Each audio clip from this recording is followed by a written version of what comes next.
news reports on the organised crime gangs making millions from illegally dumping rubbish. Plus, only you, only. Who will be taking home the big prizes at the MOBO Awards tonight? I was chasing high.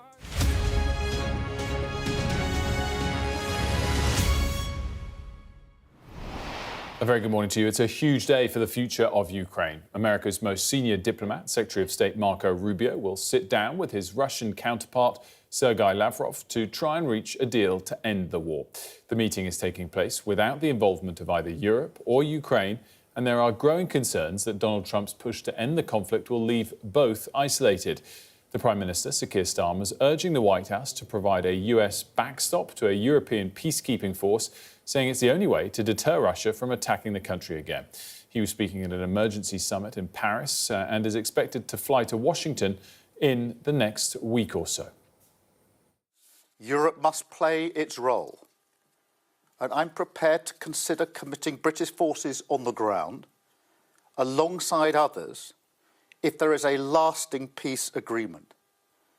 But there must be a US backstop, because a US security guarantee is the only way to effectively deter Russia from attacking Ukraine again. Prime Minister, by unilaterally starting talks with Russia, has the United States undermined the UK, Europe and Ukraine? What the United States wants is lasting peace. That's what Ukraine wants. That's what the United Kingdom wants. And that's what European allies want. Well, Mari's here. We'll get her take on the Prime Minister's day yesterday and what's to come. But first, let's bring in our Defence and Security Editor, Deborah Haynes, is in Kiev for us. Deborah, great to have you once again. Are Ukraine feeling totally isolated, or for some of the leaks, conversations yesterday, that this is just about getting to a timeline for peace talks as opposed to the nitty-gritty of the negotiations yet? Did that placate them in any way, shape or form?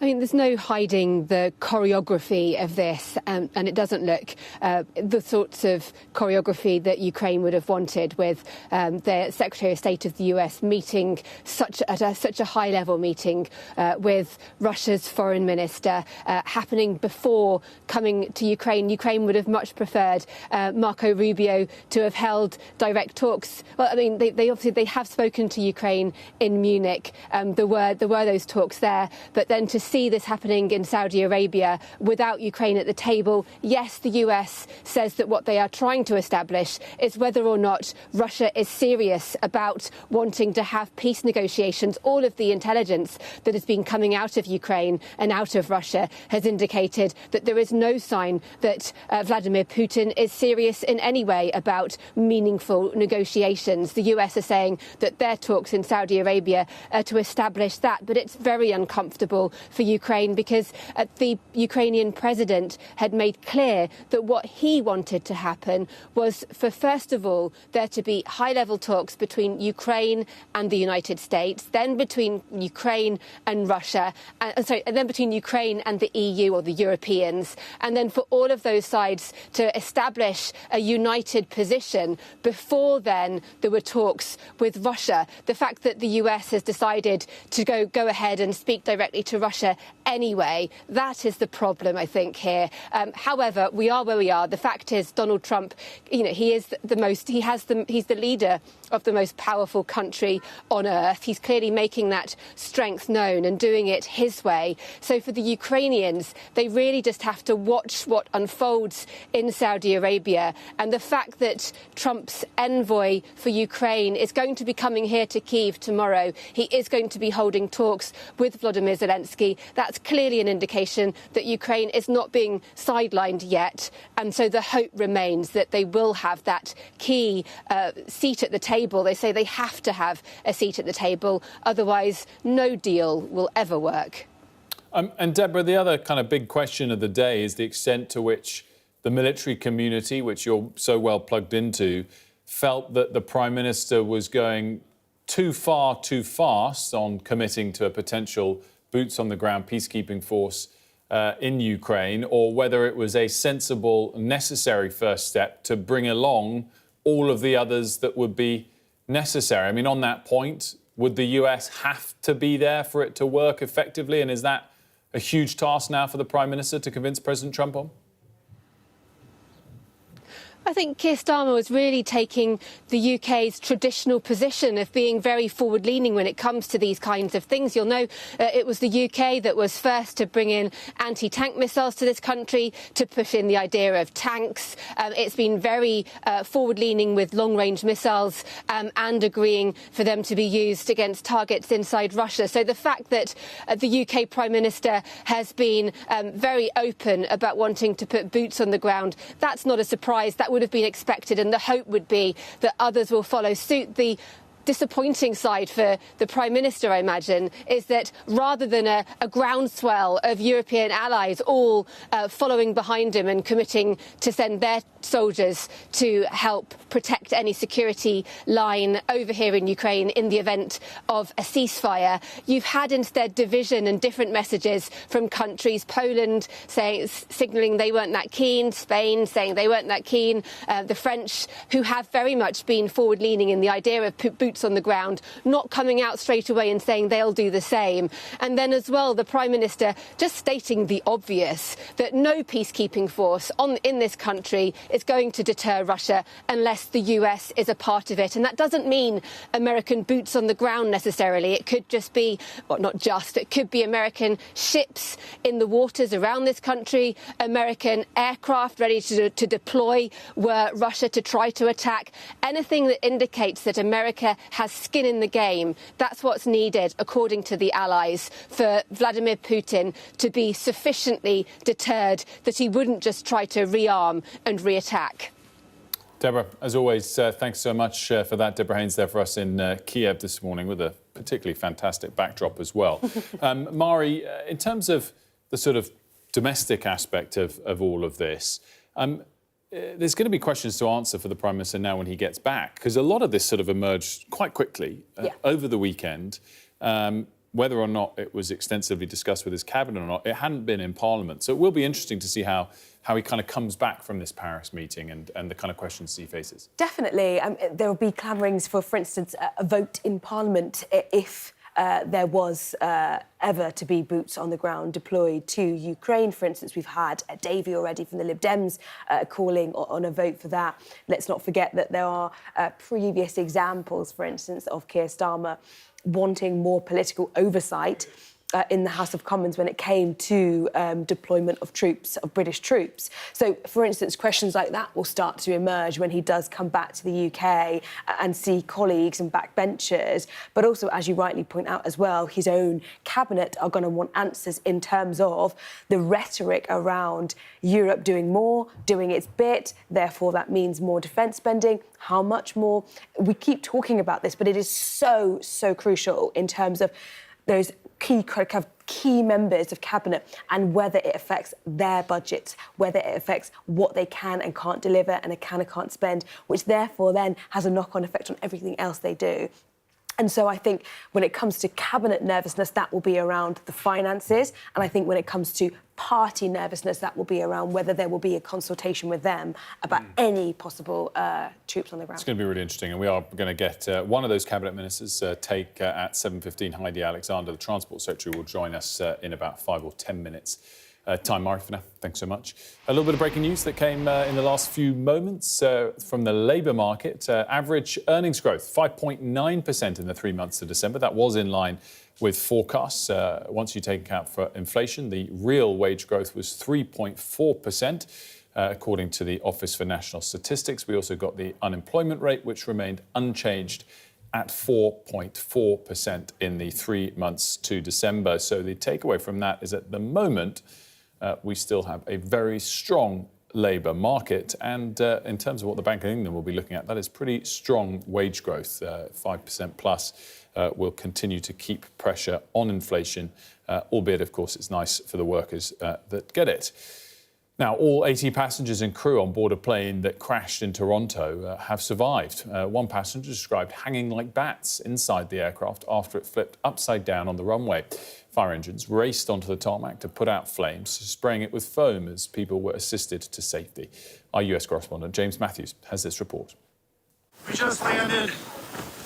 Our plane crashed. It's upside down. The pictures tell the story of a horrific crash and miraculous escape. This was Delta Flight 4819, turned upside down upon landing in Toronto. It had flown from Minneapolis with 76 passengers and 4 crew. I was shocked. Initially, I thought it was some fire or something coming from the snow blower, because yesterday there was a snow blower that was on fire. So we thought it was the same. But when we came here, and then my friend rushed there first, and then he said the CRJ is crashed on the runway.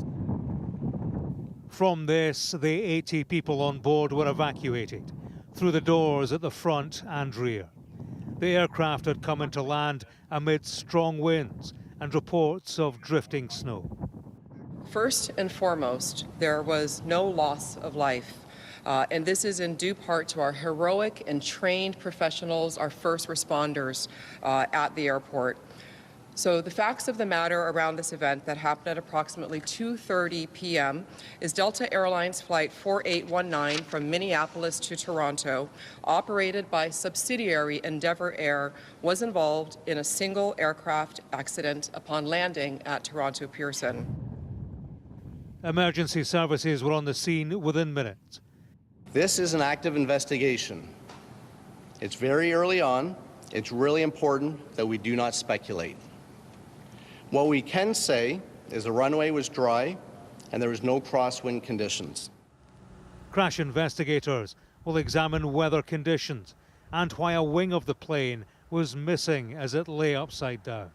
That's what they're going to look at to start with. Where is that wing and how did it leave the airplane? With it being that gusty, I think it's possible the wing may have touched the runway due to a gust. And if that's the case, then the rest of this makes sense. But the recorders are going to show that. It is a sight to compound concerns around air travel. Last month, 67 people were killed when an American Airlines flight collided with a Black Hawk helicopter in Washington, D.C. Whatever the mystery surrounding the cause of this Toronto crash, there's no doubting the lucky escape. James Matthews, Sky News, in Washington. We'll be joined by another aviation expert a little bit later this hour to discuss that story in more detail. Now, a female ex-soldier has described what she called a disgusting culture of sexual harassment and misogyny in the army during an inquest into her friend's death. 19-year-old Royal Artillery gunner Jaisley Beck was found dead in her barracks in Wiltshire in December 2021. Our correspondent Matthew Thompson joins me now to tell us a bit more about this. Matthew, just give us a bit more of the timeline, and the inquest is unfolding as we speak. It is. It's been running for just over a week now, in fact. The timeline of this is that in December of 2021, Jaisley Beck was found dead in her barracks. But what has emerged subsequently to that, in first of all an army report and then, of course, in this inquest, is that in the months prior to her death, she was subject to an extraordinary campaign of harassment, I suppose, by her superior. Bombardier Ryan Mason sent her 4,600 text messages and WhatsApps in the 2 months prior to her death. And she had complained previously about his, in her words, psychotic and possessive behaviour, but she never reported it because she was worried about the effect it would have on her reputation. She had previously reported another incident, and effectively she didn't want to get a reputation as someone who was a troublemaker. And in that previous incident, that happened in the summer of 2021, a sergeant had effectively sexually assaulted her, and she'd had to spend the night in her car because she was too afraid to go back to her room. And then what's happened yesterday at the inquest is that her friend Tamsin Hort said that although none of this was even reported directly to her as a friend, she recognised this culture of misogyny in the army. In fact, what she said was that women are quite often subjected to humiliating comments and vicious gossip from male colleagues. And she described a situation when she was just 17 years old, having gone out to a pub a come back and had to lock her door, and then having found a sergeant outside her door standing there with a condom in his hand. And so, look, this is all very alarming stuff. And I think what's striking about the Army report that I mentioned a moment ago is they conducted an investigation into this. But it's all in language of things like unwelcome attention, not harassment. Mm-hmm. You know, and it's almost the impression given is of a sort of isolated incident with a few troublemakers in a barracks. They even talk about a culture of alcohol abuse, not a sort of perhaps slightly more systemic problem that's emerging in the inquest. Matthew, really interesting stuff, and no doubt we'll learn more from the inquest as it continues. Matthew Thompson. Some of this morning's other news now. Pope Francis has spent another night in hospital where he's being treated for what the Vatican describes as a complex clinical condition. Concerns have been growing about the 88-year-old's increasingly frail health. Thames Water will find out if it can receive a £3 billion emergency loan from its creditors this morning. The UK's biggest water provider only has enough cash to survive a few more weeks. The company is expected to be put into a special administration regime if the High Court rules against the rescue. Successive governments' efforts to look tough on crime have left Britain's prisons on the brink of collapse. The Independent Sentencing Review says a knee-jerk policy towards longer jail terms has overwhelmed the system, despite an overall fall in crime since the mid-1990s.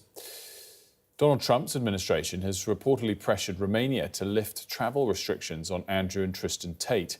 The influencers were arrested in Romania in 2022 and charged with human trafficking, sexual misconduct and money laundering. They deny the charges. Criminal gangs are making millions of pounds from illegally dumping rubbish on England's beauty spots. It's a booming business that's been described as the new narcotics trade, as Rachel Venables says in this report. Past this gate and down the cliff lie mounds of rubbish, dumped en masse for years, now being sucked out to sea and spat out by the waves, all along this glittering Kent coastline. Well, for the last couple of years, people have been dumping waste over those cliffs by the lorry load. It gets washed over the cliffs, and then with the tidal currents, it comes round and gets washed up on this beach. It's builder's waste, lots of guttering, more raw plugs, more little bits like this. It's disgusting. 80%, I would say, is all building waste or strange things like shredded carpet, shredded Christmas trees. How does that make you feel? It is really sad, and just the impact on the marine life and probably our lives, because if fish are eating plastic, then so are we. Angry. I think residents are rightly angry. It should have been stopped immediately. With the site now closed off and under investigation, we don't know why this rubbish was dumped here. But waste crime has many forms and is a booming business. It's thought around a fifth of all waste in England is illegally managed. That's around 34 million tonnes, enough to fill about 4 million skips. And it's costing us about £1 billion every single year, at the same time as having a huge impact on legitimate waste operators. So obviously waste crime is a huge issue in this country. How does it work? How are people making money here? Imagine you're a business, so I come along and I say, I'll pick your waste, I'll deal with your waste. You pay me as though I'm going to treat it properly, so maybe £50 to collect it and manage it and £100 to treat it. I pick it up, I throw it on the ground somewhere, so I'm walking away with £100 of your £150 you've paid me, that I keep as all profit. Of the more than 1,400 illegal dump sites recorded by the Environment Agency in the past decade, 319 were thought to be linked to organised crime, but just 64 led to sanctions, prosecutions or written warnings. What we're seeing is actually more and more evidence of the really serious organised criminal gangs operating in the waste sector. Because it's such a low-risk, high-reward activity, something that the previous head of the Environment Agency actually called the new narcotics. And even if you do get caught, the penalties are far too low and they're not enough of a deterrent. In a statement, the Environment Agency said waste crime is toxic. We are determined to make life harder for criminals by disrupting and stopping illegal activity through tough enforcement action and prosecutions. Last year, we successfully shut down 462 illegal waste sites, bringing the total number in operation to the lowest on record. Criminals can convert your mouldy rubbish easily into cash at an almost incalculable cost to legitimate companies, the taxpayer, and our environment. Rachel Venables, Sky News. Well, Keir Starmer's comments in Paris dominating the front pages this morning, including The Guardian, which says his remarks amount to a call to Donald Trump to recognise that he cannot wash America's hands of Ukraine without also damaging European security. The Times goes with Ukraine needs US safety pledges. The Metro goes with Starmer offensive and says the PM has embarked on a mission to seize a once-in-a-generation moment for thwarting Russia. And a test of strength is the headline on the Mirror front page this morning, picturing, of course, Donald Trump as well, with the fact that Keir Starmer will be travelling to see him next week. Well, I'm delighted to say to discuss all of this and the other news of the day, Heidi Alexander, the Secretary of State for Transport. Very good morning to you, Minister. Good morning. Thanks so much for joining us. Troops on the ground. This is something that has grabbed a lot of headlines in the last 48 hours. Is it something that the Cabinet's been discussing for weeks and months as something that might be potentially needed in due course? So I think what the Prime Minister has made clear in the last 48 hours is that the UK is willing to step up to the plate along with our European allies and with the US to find a way to bring about a lasting and enduring peace in Ukraine. The war and the bloodshed that has gone on for the last few years is horrific, and to think that this is happening on our own continent, on the European continent, I think for many of us a couple of years ago would have been completely unfathomable. And so I think the Prime Minister, in being part of the discussions yesterday in Paris, going off to the US to talk with President Trump, is being clear that we need to play our part, but there has to be a US security guarantee. We can't also have a situation where there's a ceasefire, but there hasn't been a lasting peace negotiated, and it's got to be, we can't have a situation where Putin is coming back in a couple of weeks or months' time, more territorial incursions into a sovereign country, more Russian aggression. The other thing I think the Prime Minister is right to have said is that this isn't a matter just for the Ukrainian people, or frankly a matter for just Europe. It's about our national security as well, because it's about how we have peace and stability on the continent of Europe. And you personally are in support, if necessary, of boots on the ground in Ukraine?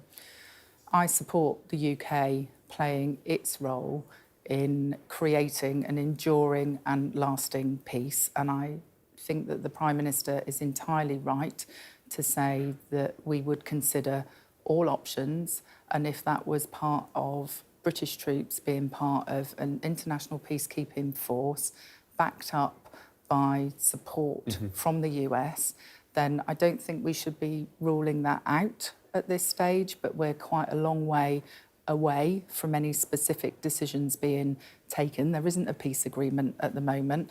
We're also clear that there can't be any decisions about Ukraine without Ukraine being at the table as well. And so I think the Prime Minister is right to show leadership in this and right to be honest about what the considerations are at the moment. But there's still a number of steps before we're taking any decisions on this. Let's move on to what you're talking about from the Department of Transport today. And your press release says this landmark reform will sweep away decades of failure. How so exactly? What are you announcing? So today we are launching a consultation on the establishment of something called Great British Railways. A couple of months ago, after the public ownership of the train companies legislation went through, we announced which of the train operating companies would be brought into public ownership. That's South Western in May, C2C in July, and Greater Anglia later this autumn. But we also need to do a fundamental rewiring of the structures of the railways. So we're going to be establishing this brand new organisation, which is called Great British Rail. It brings together the management of the trains, the day-to-day operation of the trains, with the people who manage the tracks, the signalling, the infrastructure. At the moment, we've got this dizzying array of organisations that are involved in running the railways, 14 train operating companies, Network Rail, different bits of government. We want to simplify that to ensure that people get more reliable, better train services and that we offer better value for money to the taxpayer as well, because in the current arrangements there's a huge amount of waste and inefficiency.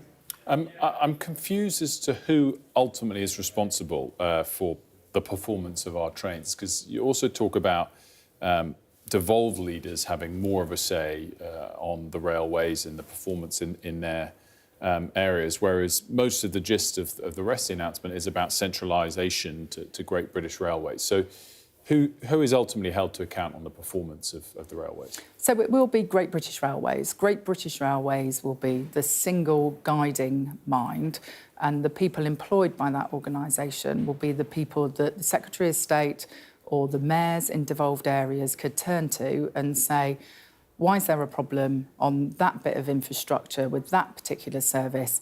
Can you go and sort it out? You're right to actually express some confusion at the moment about who is in charge. If you think back to 2018, when there was this awful timetabling fiasco on the East Coast Main Line, the then Transport Secretary, Chris Grayling, said, well, whose fault is it? Who should I fire? And there was no answer because it was clear as mud. We have got to strip away this confusion in the running of the railways. We've also got a situation, I'll give you this example, where there are hundreds of people employed by train operating companies to work out whose fault it is that delays have happened. Now, if you or I are sat on a train, we're not interested in whose fault it is. We just want the problem fixed. The train operating companies are focused on this because they get compensation from a different part of the railway. It's a big financial merry-go-round. I want people focused on preventing these problems from happening in the first place. Why not just go one step further and nationalise the railways? And I say that, really very seriously. It's an industry where private operators are allowed to make profit, but they get a lot of government subsidy. And on top of that, the outcomes, I think it's fair to say, aren't perfect for consumers. Is it not a good example of, perhaps a rare example, but a good example where nationalisation has its merits? This is nationalisation.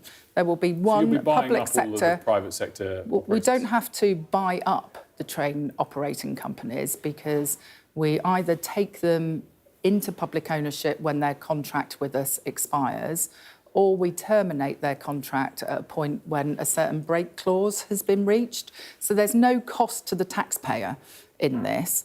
All of the train operating companies by the end of 2027 will be in public ownership and they will become part of Great British Railways. They will be part of the same organisation that also looks after the tracks and the infrastructure so that coordinated, joined-up decisions can be made. I mean, we've got also a ridiculous situation with ticketing at the moment, haven't we? Where, as a nation, we've accepted that the way to get the cheapest fare is to buy a split ticket that takes you from A to B to C to get to D. Now, this is a ludicrous situation. We need to simplify those fares. We need to make the railways more reliable and we need to make it a more attractive proposition for the customers so more people turn to travelling on our railways. Heidi Alexander, thanks so much for joining us today. Very much appreciated. Thank you. We'll take a quick break here on Sky News Breakfast. When we come back, what will peace talks between the US and Russia mean for the war in Ukraine? Plus, Just landed. Our plane crashed. It's upside down. the miraculous survival of everyone on board. We'll have more on that plane that crashed in Toronto.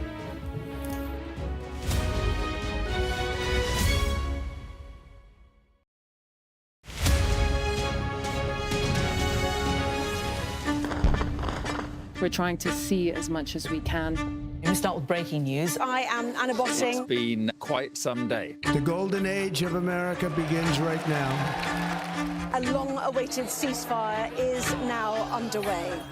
First question, Sky News. Congratulations, this is a huge moment. Describe this feeling. It's incredible. Now to California. The Democratic mayor of Los Angeles cut the fire department budget. Do you owe citizens an apology? Have you nothing to say today? Jane Secker, Sky News. Would you like to respond to us now? I've never seen anything like this. Beth Rigby, Sky News. In principle, would you agree to do that?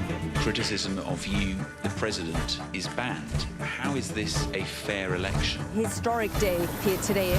The cameras are poised here, there, everywhere, waiting to see what the president might do next. I gave you the A+ treatment. Thank you. Thank you all. I'm James Matthews, and I'm Sky's US correspondent, based here in Washington, D.C. I've covered some of the biggest stories in the world. I'm Deborah Hames, Sky Security and Defence Editor.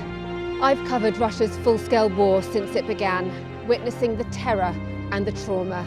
I'm Stephen Murphy, and I'm Sky's Ireland correspondent based here in Dublin. Sky News, get the full story first.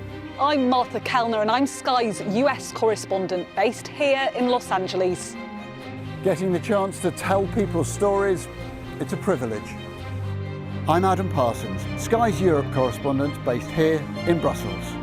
I'm Dan Whitehead, Sky News' West of England and Wales correspondent. Sky News, get the full story first, free, wherever you get your news. I saw police being forceful, pushing young men and women to the ground as they made almost 100 arrests. Will the cold affect your voters? Well, we have a lot of tremendous support. Free, wherever you get your news. The people here know that worse storms may well be on their way. I'm Martha Kellner, and I'm Sky's US correspondent based here in Los Angeles. Mandatory evacuation, you must leave! For many people, Harvey is far from over. People here believe the water will be this deep for weeks. I'm Greg Milam, and I'm Sky's Chief North of England correspondent. Are you trying to run me over, Sir Philip? No, go away. Look like it, sir. Will you respond to those who made accusations, Sir Philip? Can you go away? Sky News, the full story first.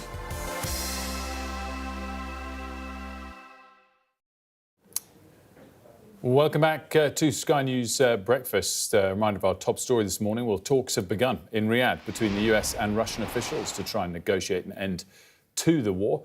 These are pictures came in 5 minutes or so ago. You can see there Marco Rubio left centre and Sergei Lavrov on the near side on the front of the picture. Of course, the Secretary of State and his counterpart, the Russian Foreign Minister, holding those talks. And right on the far left there was Steve Witkoff as well, the US peace envoy to the Middle East, who's taking a big role in this negotiation also.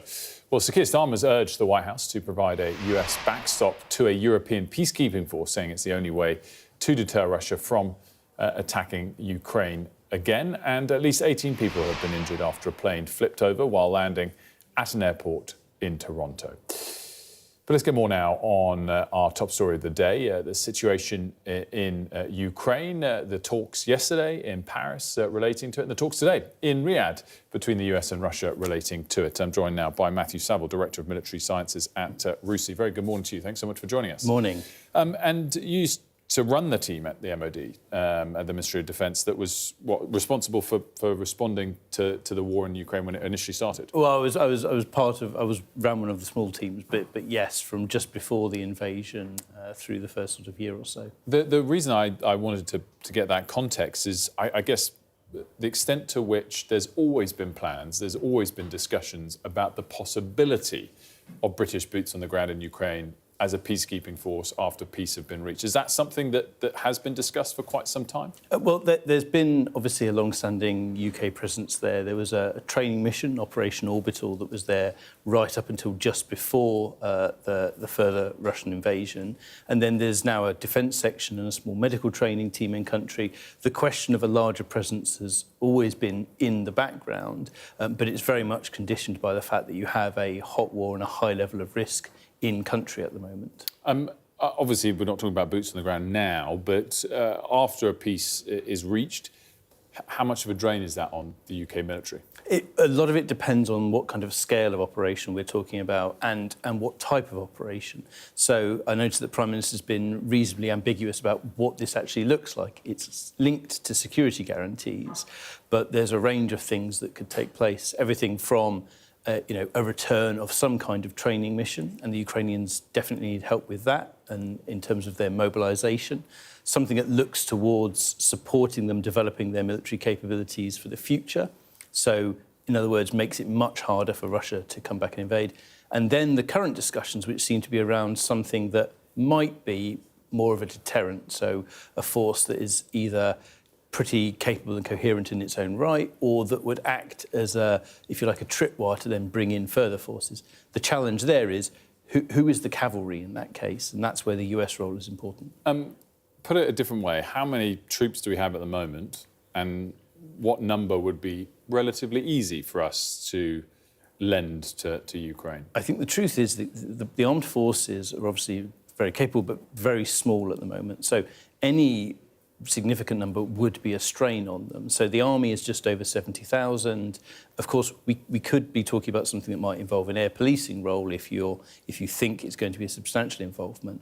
So the army could probably provide maybe something that's known as a battle group. So it's 800 or so personnel that you would expand with support, ground-based air defences, maybe to just over 1,000. Anything beyond that, and you are probably going to have to look at the other commitments that the UK has made. For example, to NATO, we're there to provide reaction forces. So it's not going to be a particularly large operation. What would 1,000 or so, particularly if it was matched by the same from a couple of other countries, what would that say to Russia? I think I'm not sure that there's much credibility in forces of that kind of size, because you're talking about a conflict that at the moment involves nearly 600,000 Russian personnel in and around Ukraine. There are something like 230,000 just around the axis in the Donbass alone. And so pretty small UK or other international forces are not going to be a significant deterrent in their own right.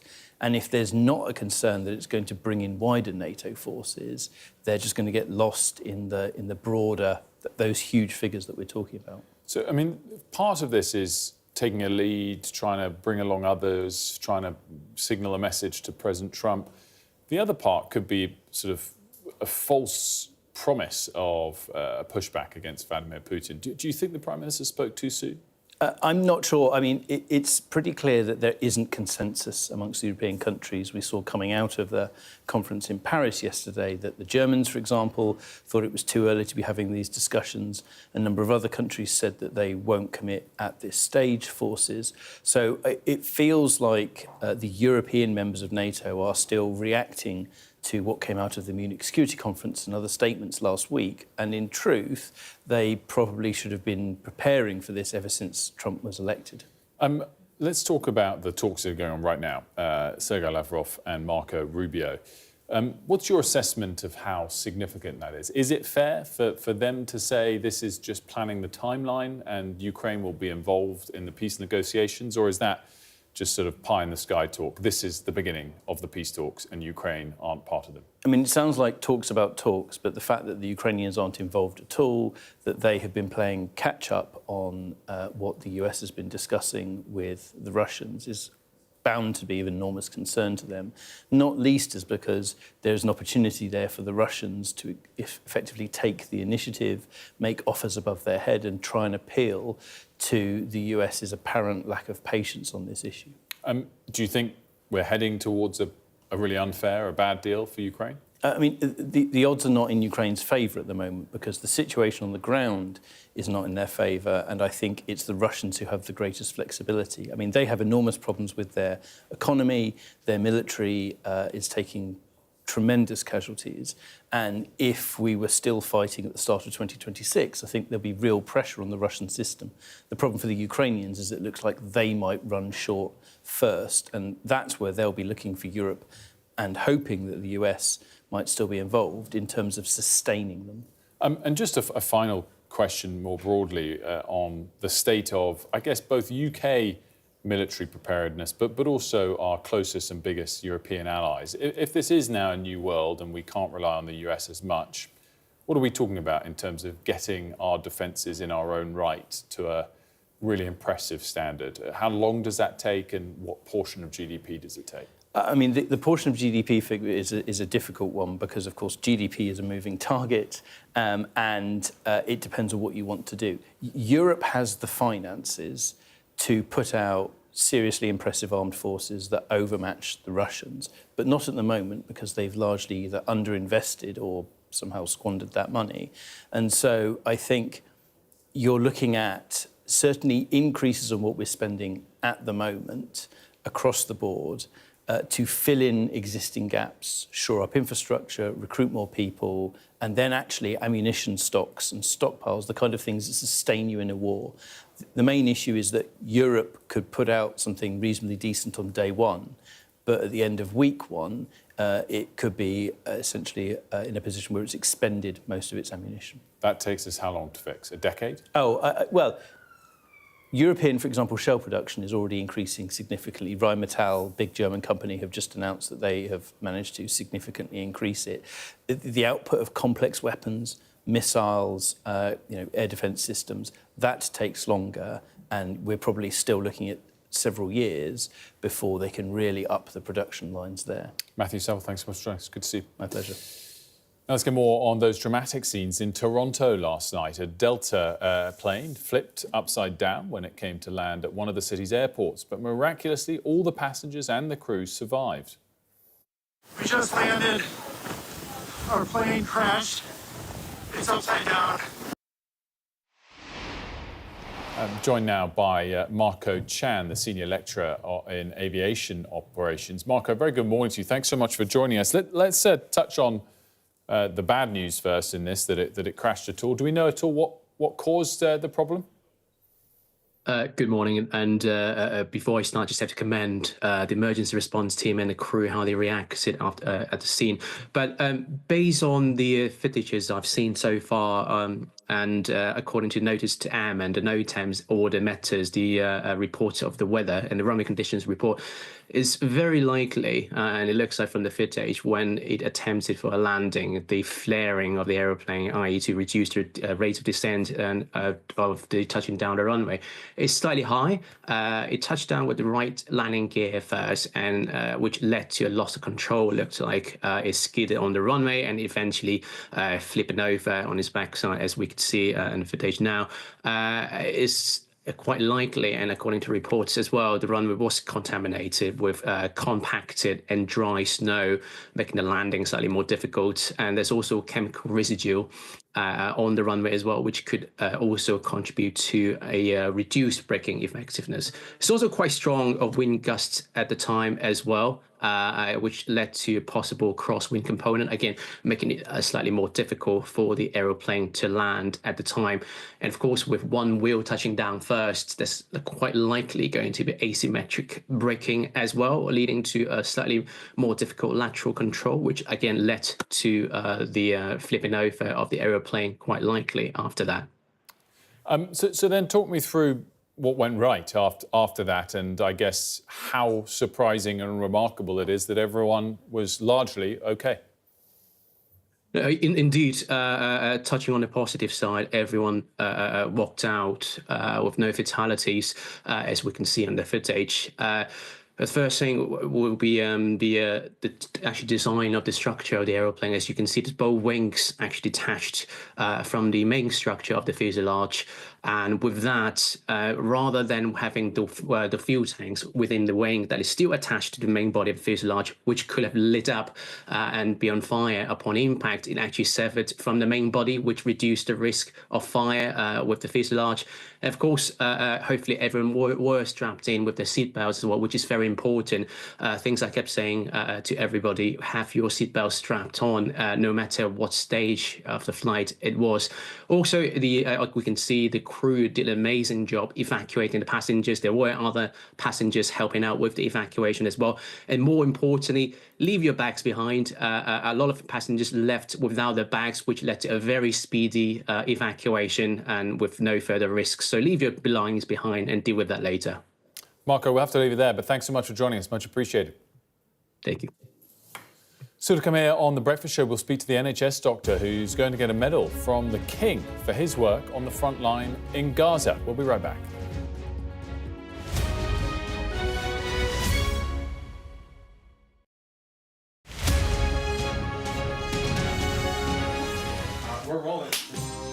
welcome to the world. Our new podcast, starting now. It's very exciting. Every week, we'll be reporting from the world's trouble spots. We get to hold those in positions of power accountable, and we get to ask the questions that the audience, the listeners, want to know about. And that's why it is so important that people tune in, come along for the road, come along for the journey. It'll be fun.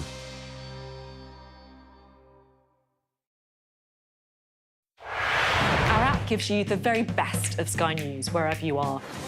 Breaking news, videos and analysis. Evidence of the crisis. Podcasts, watching us live. Live here from Washington. Wherever you get your podcast. All in one place. And all at just the touch of a screen. The Sky News app. Get the full story first.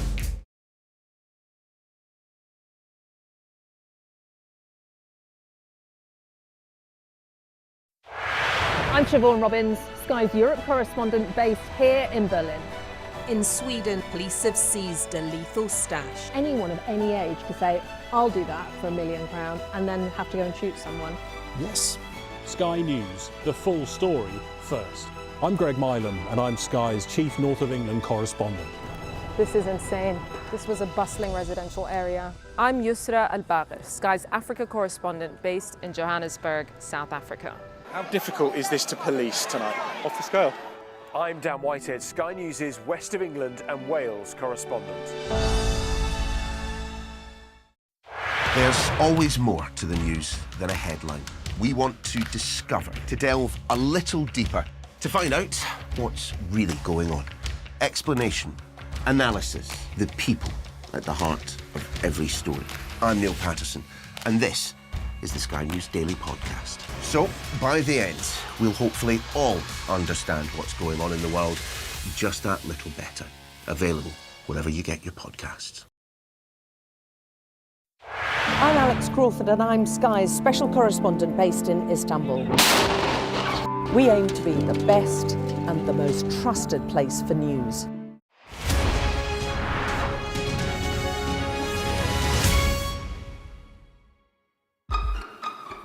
We've got your Sunday mornings covered.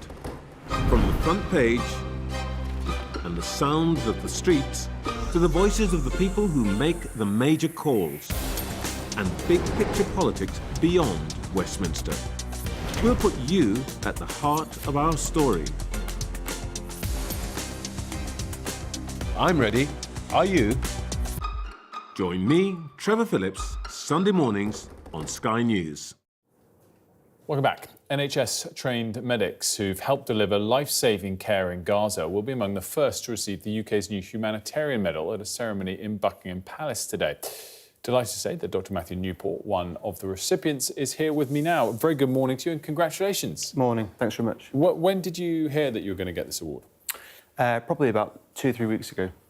Wow, so it's a sort of short notice, sudden development, and you're off to the Palace, to Buckingham Palace today? Yeah, so there's a few of us from UK Med, from the UK and from Europe getting together today for this award. And to tell us what UK Med is exactly, and I guess why you're being honoured. Yeah, so UK Med are a UK-based emergency medical team. It's the only British team who are accredited by the World Health Organization. And so when the call came from the WHO for deployed teams to go into Gaza, UK Med responded to that. But it's not just Gaza, you know, the work going on over the last decade and beyond, Libya floods, Typhoon Haiyan, Turkey earthquake, it's all over the world wherever we're needed. And you've been to Gaza yourself quite a few times in the last year or two? Yeah, I've probably spent about 6 months over the last over the last year in Gaza. I've seen the situation change quite a bit and really pleased to see that the UK Med response and the programme has developed from just having a few medics helping out in the local hospital through to having 2 fully fledged field hospitals. Wow, and talk me through the experiences that you went through there. I mean, how much work were you able to do effectively, and to what extent did you feel in danger?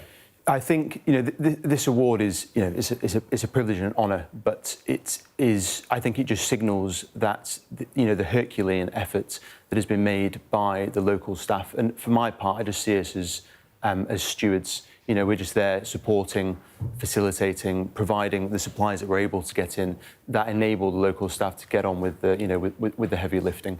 But we've seen over 300,000 patients, in a population of only 2 million. That's quite significant. And I think now, as we tentatively and with cautious optimism see this ceasefire hopefully holding, it's more about the transition from an emergency phase into a recovery phase, but a recovery phase that is still one with really, really dire and emergent health needs.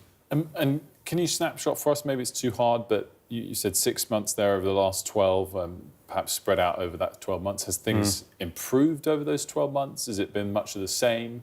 Is there any optimism? There is optimism. I think that the Palestinians that have become, really, really close with, they do have an optimism. They are returning in some parts of the north and having these mixed emotions. They're really happy to be going back to where they're from, but finding their homes destroyed and the hospitals that they worked in, unrecognisable. I mean, it's waxed and waned over the year, but we've had some truly apocalyptic times where we've had no supplies and we've had mass casualty events on a daily basis. But the morale is high, and I'll just reiterate that we're there, we're helping, and we'll be there as long as we're required. But it really is just lifting up the local staff and just providing an environment where they can just get on with what's needed. A proud moment for you and your colleagues today to get the award from the King? It certainly is. I mean, those of us that are coming in person, we're receiving this on behalf of the wider UK Med team and response, and the responses that have gone before us. But again, for me, I'm receiving this on behalf of the Palestinian people that I've grown really close to. Well, you're getting it for yourself as well, Matthew, and we thank you for joining us to tell us about it. Congrats and enjoy the day. Thank you very much. Dr. Matthew Newport. Let's have a quick look at the weather before the end of the hour. It'll be another mostly cold day. It will be milder tomorrow. It's chilly with a frost in parts of the south and the east and a stiff wind in the west. Most places are dry, but there's patchy rain, mostly hill snow and possibly freezing rain in the north. Scotland and Northern Ireland will see further outbreaks of rain. Hill snow this morning, probably not amounting to much away from Western Hills. And tending to fade later. There's a risk of a few icy stretches. That's your weather. Now, the MOBO Awards take place tonight. They're heading up to Newcastle for the first time. The annual music ceremony aims to honour the achievements of black music and culture from around the world. Let's have a quick listen to one of the artists nominated. Only you. That's South London-born singer-songwriter Sampha here with the song Only. He's nominated for Best Male Act and also Album of the Year. Our arts and entertainment reporter Jason Mansoray is here, as is Mari. Jason, great to have you with us and break down what we can kind of expect. The MOBO's a big annual event. Absolutely. I think we're at the 27th now, since the 1996 they've been going. As you said, it's all about sort of music of black origin, particularly. So what was inspired by that? It's a genre awards ceremony. Sampha there, he's also nominated for Best Video for that video that we saw there as well. Oh, wow. So I sold him short there. My apologies to Sampha. But you just got to be careful. You've got two very big Sampha fans here. So we'll be flying the flag. And so is he one of the sort of most It's 3 noms, a big achievement? Absolutely. Along with Georgia Smith, Bashi Gets, Cleo Soul as well is another one. Another big favourite, I think, of the both of us as well. And I think we might even have some music there of Cleo Soul we could possibly have a listen to, I think. Butterfly, lost in the night, running out of faith, but your wings are still bright. I'm a big fan of Cleo Soul, so that is a hit track for me. So when it comes to the MOBO Awards then, what do we expect? It's the first time in Newcastle, is that right? Yes. So where do they, is it normally London? I mean, I don't ever obviously go to these things. I'm always asleep. So is this the kind of thing where they change the city? Jason, it sounds like you should pull some strings for Mari. Yeah. See, put in a word, possibly we can do. Look, it moves around constantly. I mean, the first one was in London, for example. It has been all around the country, and I think they do that intentionally, because the idea is that we can't centralise access to music and who we spotlight as well. We know that musicians don't just come from the centre, they come from all over the country, and I think that's really what they're trying to do. There are also some special awards as well, Lifetime Achievement Impact Awards and things like that. Yeah, absolutely. But, you know, I'm going to sort of bring you back to this, like, popular culture. Is that, like, the ones that everyone's, like, screaming about? I really want to mention Central C, because this song has got about 200 million views on YouTube. It's called Band for Band, and the reason why I bring it up is because MOBO was one of the first awards to recognise him back in 2021, and that's another sign of why these awards are so important, because they give these sort of less heard of artists an opportunity. So that's really interesting, but 200 million hits obviously means he's done pretty well. So which way round did that come? Did MOBO help get that recognition, or is it sort of playing catch-up, the award following the exposure? Well, if you have a look at his recognition and his awards, one of the first ones to award him was MOBO's. Now you can see he's nominated for lots of Brit Awards as well. I'm not going to say the MOBO's made him, but definitely this is what I mean, I think, is why you need to have these sort of genre awards, because it helps artists that wouldn't necessarily get mainstream attention get some promotion. And the awards are tonight? They are tonight in Newcastle, as mentioned. We won't be raving it up there, will we? No, unfortunately. I'll be fast asleep. We'll be talking about this again, actually, in about an hour's time, so we'll get into it in more detail. We're going to have all the day's top stories at the top of the hour, but we'll leave you this hour with a bit of music. Only you. Only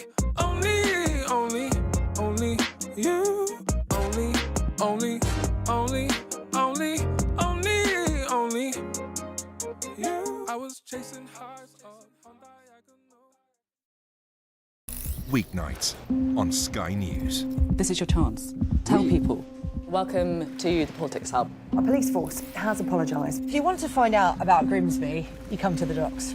I'm live in Jerusalem. Are you not concerned that that could lead to all-out war? Hello there, good evening. There are fears of an upsurge in violence. What's at stake here? You are watching the press preview, a first look at the front pages as they arrive.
Good morning, it's 8 o'clock. A huge day for Ukraine. Talks have begun between the United States and Russia to try and end the war. But with Europe and Ukraine shut out, there are growing fears about what Donald Trump could give away. We'll speak to the Shadow Defence Secretary, James Cartledge, this hour. It's Tuesday, the 18th of February. Your headlines. The Prime Minister urges the US to back a European peacekeeping force in Ukraine as negotiations start to end the war. Here in Ukraine, there's growing concern about their future, but a determination that no peace talks will succeed unless Kyiv is at the table. And in Saudi Arabia, Moscow hopes for a reset of relations with the US. Also ahead, a miracle escape for all 80 passengers and crew from a burning plane upside down on a runway in Toronto. Sky News reports on the organised crime gangs making millions from illegally dumping rubbish. Plus, Put on north of the Maybach truck, double R with the factory rims. I got the 90 years, the version of bribes, I'm really a threat. It's got to the point that I don't even care. who will be taking home the big prizes at the MOBO Awards tonight?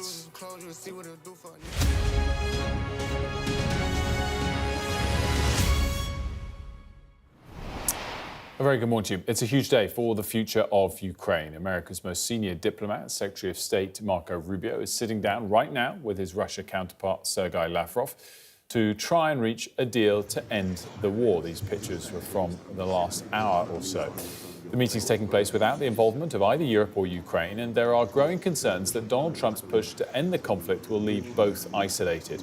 The Prime Minister, Sir Keir Starmer, is urging the White House to provide a US backstop to a European peacekeeping force, saying it's the only way to deter Russia from attacking the country again.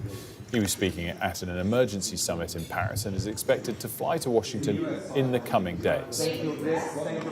Europe must play its role, and I'm prepared to consider committing British forces on the ground alongside others if there is a lasting peace agreement. But there must be a US backstop, because a US security guarantee is the only way to effectively deter Russia from attacking Ukraine again. Prime Minister, by unilaterally starting talks with Russia, has the United States undermined the UK, Europe and Ukraine? What the United States wants is lasting peace. That's what Ukraine wants, that's what the United Kingdom wants, and that's what European allies want. Well, we'll get Mari's take on the Prime Minister in just a moment and head to Moscow to speak to Ivor Bennett. But first, let's go to Ukraine, where our defence editor, Deborah Haynes, is in Kiev, no less. Deborah, thanks so much for joining on this. How is the fact that these talks have begun in earnest going down in Kiev? I mean, it's inconceivable that we'd be seeing scenes like this with such a high-level American delegation meeting with the Russians under the previous Joe Biden administration. Back then, it was very much this united front between the Americans, the Europeans and Ukraine when it came to supporting Kyiv in fighting back against Russia's full-scale war. So it's very uncomfortable, these pictures that we're seeing now from Saudi Arabia of that meeting underway. You do get that sense of the allies being out of step. However, if we take the Trump administration at their word, they're saying that this meeting is about establishing whether or not Moscow is serious about talks. And Donald Trump has made very clear that if he gets any sense that Russia is not serious, then that would go down very badly. And he has also signalled that his direction when it comes to Ukraine, of course, they're putting on a lot of pressure on Kyiv,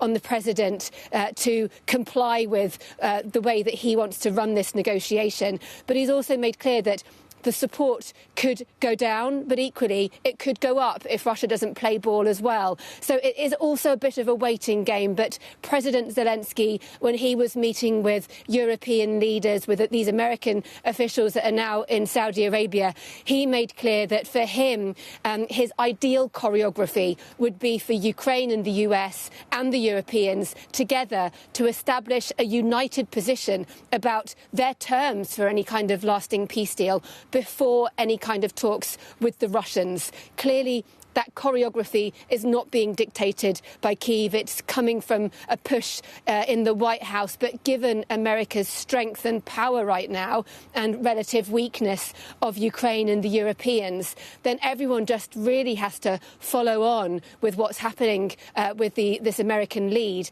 And the key will be if they decide they don't like the outcome, then you get a proper breakdown. Ivor, is the very fact that this meeting is taking place being celebrated in Moscow? Well, there are no overt celebrations. No one's popping champagne corks just yet, certainly not in the streets. But I think they will be very pleased, definitely, because this is a high-level delegation that has gone to Riyadh to sit down with the Americans. And Moscow has a lot to gain from these talks taking place because, first of all, there are the optics, of course, the imagery. For the last 3 years since the Kremlin invaded Ukraine, the West has sought to isolate Russia, freeze them out, but now they are sitting down at the table, and this is very powerful visual currency indeed. This is the start of the road back for Russia into the international fold, and I think they want to seize that with both hands. Secondly, there is the chance of a reset of relations with the US, because if they can agree on Ukraine, then I think that unlocks several other potential areas of cooperation, things like the Middle East, the economy, energy. And a member of the Russian delegation, Kirill Dmitriev, who is the head of the Russian Sovereign Wealth Fund, he's been speaking in Riyadh to Russian state media, and he has framed this as a benefit for the whole world if the two sides can improve their ties. He says, better relations between us will allow us to solve a large number of global tasks and problems that the world is currently facing. But I think you don't have to look very far between the lines of that statement to see that the ultimate prize here for Moscow is the lifting of sanctions. That's what they really want when they talk about economic or closer economic cooperation. And the third thing that they could gain here is, of course, an end to the fighting, an end to the war in Ukraine, which has been costly for Moscow in terms of money and manpower. But not only that, it's a chance to end the war on their terms, because all the signs so far point to a favourable peace deal for Russia, and I think Moscow will want to make the most of their time with the Americans when it's just those two at the table, with Europe and Ukraine watching on from the sidelines. Mari, I mean, a lot of complicated international implications of this, but also domestic ones as the Prime Minister returns from Paris, and the implications it has, not just politically long-term about boots on the ground, but for spending. Yeah, absolutely. And I think that's what a lot of MPs really want to know the detail on, is this kind of pledge, this vague pledge for boots on the ground, and what it would look like and what it would cost the UK economy and where that money would be found. So speaking to the Government Minister, Transport Secretary Heidi Alexander earlier, and you were trying to grill her a little bit on the PM's position, weren't you? And what she was arguing was, we cannot have a peace deal, we cannot have a situation in which we have essentially a ceasefire deal, but then no lasting peace negotiated. She said that would not disincentivise Russian aggression, and it would essentially allow for more incursions on sovereign land. So clearly the British government is saying a ceasefire is not enough, it will not hold, it will not last, and it will not deter Russia. And so they are insisting that their position when it comes to European intervention with US backup is the only way this can work. The question will be, as Ivor was explaining earlier, is would those Russian counterparts that are with Marco Rubio in Saudi Arabia right now, are they willing to countenance a deal that looks like that? Are they willing to seriously get around the table? And I think there'll be a lot of trepidation not just in the UK, but I think also in Europe, about really how serious those Russians are and what kind of a deal can be struck. Now, the Ukrainians are saying they are not having any of this deal without their involvement. Europeans concerned that the Ukrainians are not being brought into these discussions enough. And the question now will be, if that pledge does go ahead, would there be a vote in Parliament, for instance, on boots on the ground, and how would it pan out? Mari, great stuff, as always, Mari Aurora for us there. Now, all 80 passengers and crew on board a plane that crashed in Toronto have survived. One passenger described hanging like bats inside the aircraft after it flipped upside down on the runway. Fire engines raced onto the tarmac to put out flames, spraying it with foam as people were assisted to safety. Our US correspondent James Matthews has this report. We just landed. Our plane crashed. It's upside down. The pictures tell the story. of a horrific crash and miraculous escape. This was Delta Flight 4819, turned upside down upon landing in Toronto. It had flown from Minneapolis with 76 passengers and 4 crew. I was shocked. Like initially, I thought it was some fire or something coming from the snow blower, because yesterday there was a snow blower that was on fire. So we thought it was the same. But when we came here, and then my friend rushed there first, and then he said the CRJ is crashed on the runway. From this, the 80 people on board were evacuated through the doors at the front and rear. The aircraft had come into land amid strong winds and reports of drifting snow. First and foremost, there was no loss of life. And this is in due part to our heroic and trained professionals, our first responders at the airport. So the facts of the matter around this event that happened at approximately 2:30 p.m. is Delta Airlines Flight 4819 from Minneapolis to Toronto, operated by subsidiary Endeavour Air, was involved in a single aircraft accident upon landing at Toronto Pearson. Emergency services were on the scene within minutes. This is an active investigation. It's very early on. It's really important that we do not speculate. What we can say is the runway was dry and there was no crosswind conditions. Crash investigators will examine weather conditions and why a wing of the plane was missing as it lay upside down. That's what they're going to look at to start with. Where is that wing and how did it leave the airplane? With it being that gusty, I think it's possible the wing may have touched the runway due to a gust. And if that's the case, then the rest of this makes sense. But the recorders are going to show that. It is a sight to compound concerns around air travel. Last month, 67 people were killed when an American Airlines flight collided with a Black Hawk helicopter in Washington, D.C. Whatever the mystery surrounding the cause of this Toronto crash, there's no doubting the lucky escape. James Matthews, Sky News, in Washington. Moving on now, a female ex-soldier has described what she called a disgusting culture of sexual harassment and misogyny in the army during an inquest into her friend's death. 19-year-old Royal Artillery gunner Jaisley Beck was found dead in her barracks in Wiltshire in December 2021. Our correspondent Matthew Thompson joins me now to give us more detail on this story. Matthew, what is emerging from this ongoing inquest? Yeah, so it's been ongoing for about a week and a bit now, and look, essentially what it's giving us is the impression of a troubling culture, shall we say, of misogyny at the heart of the army. I mean, some of the stuff that came out earlier in the inquest about Gunner Beck's experience is really quite alarming. I mean, she was subjected to what I might describe as a campaign of harassment by one of her bosses, Bombardier Ryan Mason, who in the 2 months prior to her death sent her 4,600 messages on WhatsApp, text messages and the like. And both the inquest and a report conducted by the army identified this as one of the potential causal factors in her ultimate death. But she never reported it because she was afraid of what it might do to her reputation. She'd previously reported another incident and she was scared that she might get some kind of reputation as a troublemaker. The previous incident happened in the summer before her death, and she was sexually assaulted by a sergeant and had spent the night in her car because she was so afraid of going back to her barracks. And then what happened yesterday is that her friend, Tamsin Hort, gave some evidence. Now, she was never, made aware of any of these things, but what she said to the inquest is that she recognised this culture of misogyny, and she described it as women in the army often being subjected to humiliating comments and vicious gossip. She described being 17 years old, coming back from a night in the pub and having to lock her door, and there was a sergeant outside her door with a condom in his hand. And she said this was fairly commonplace.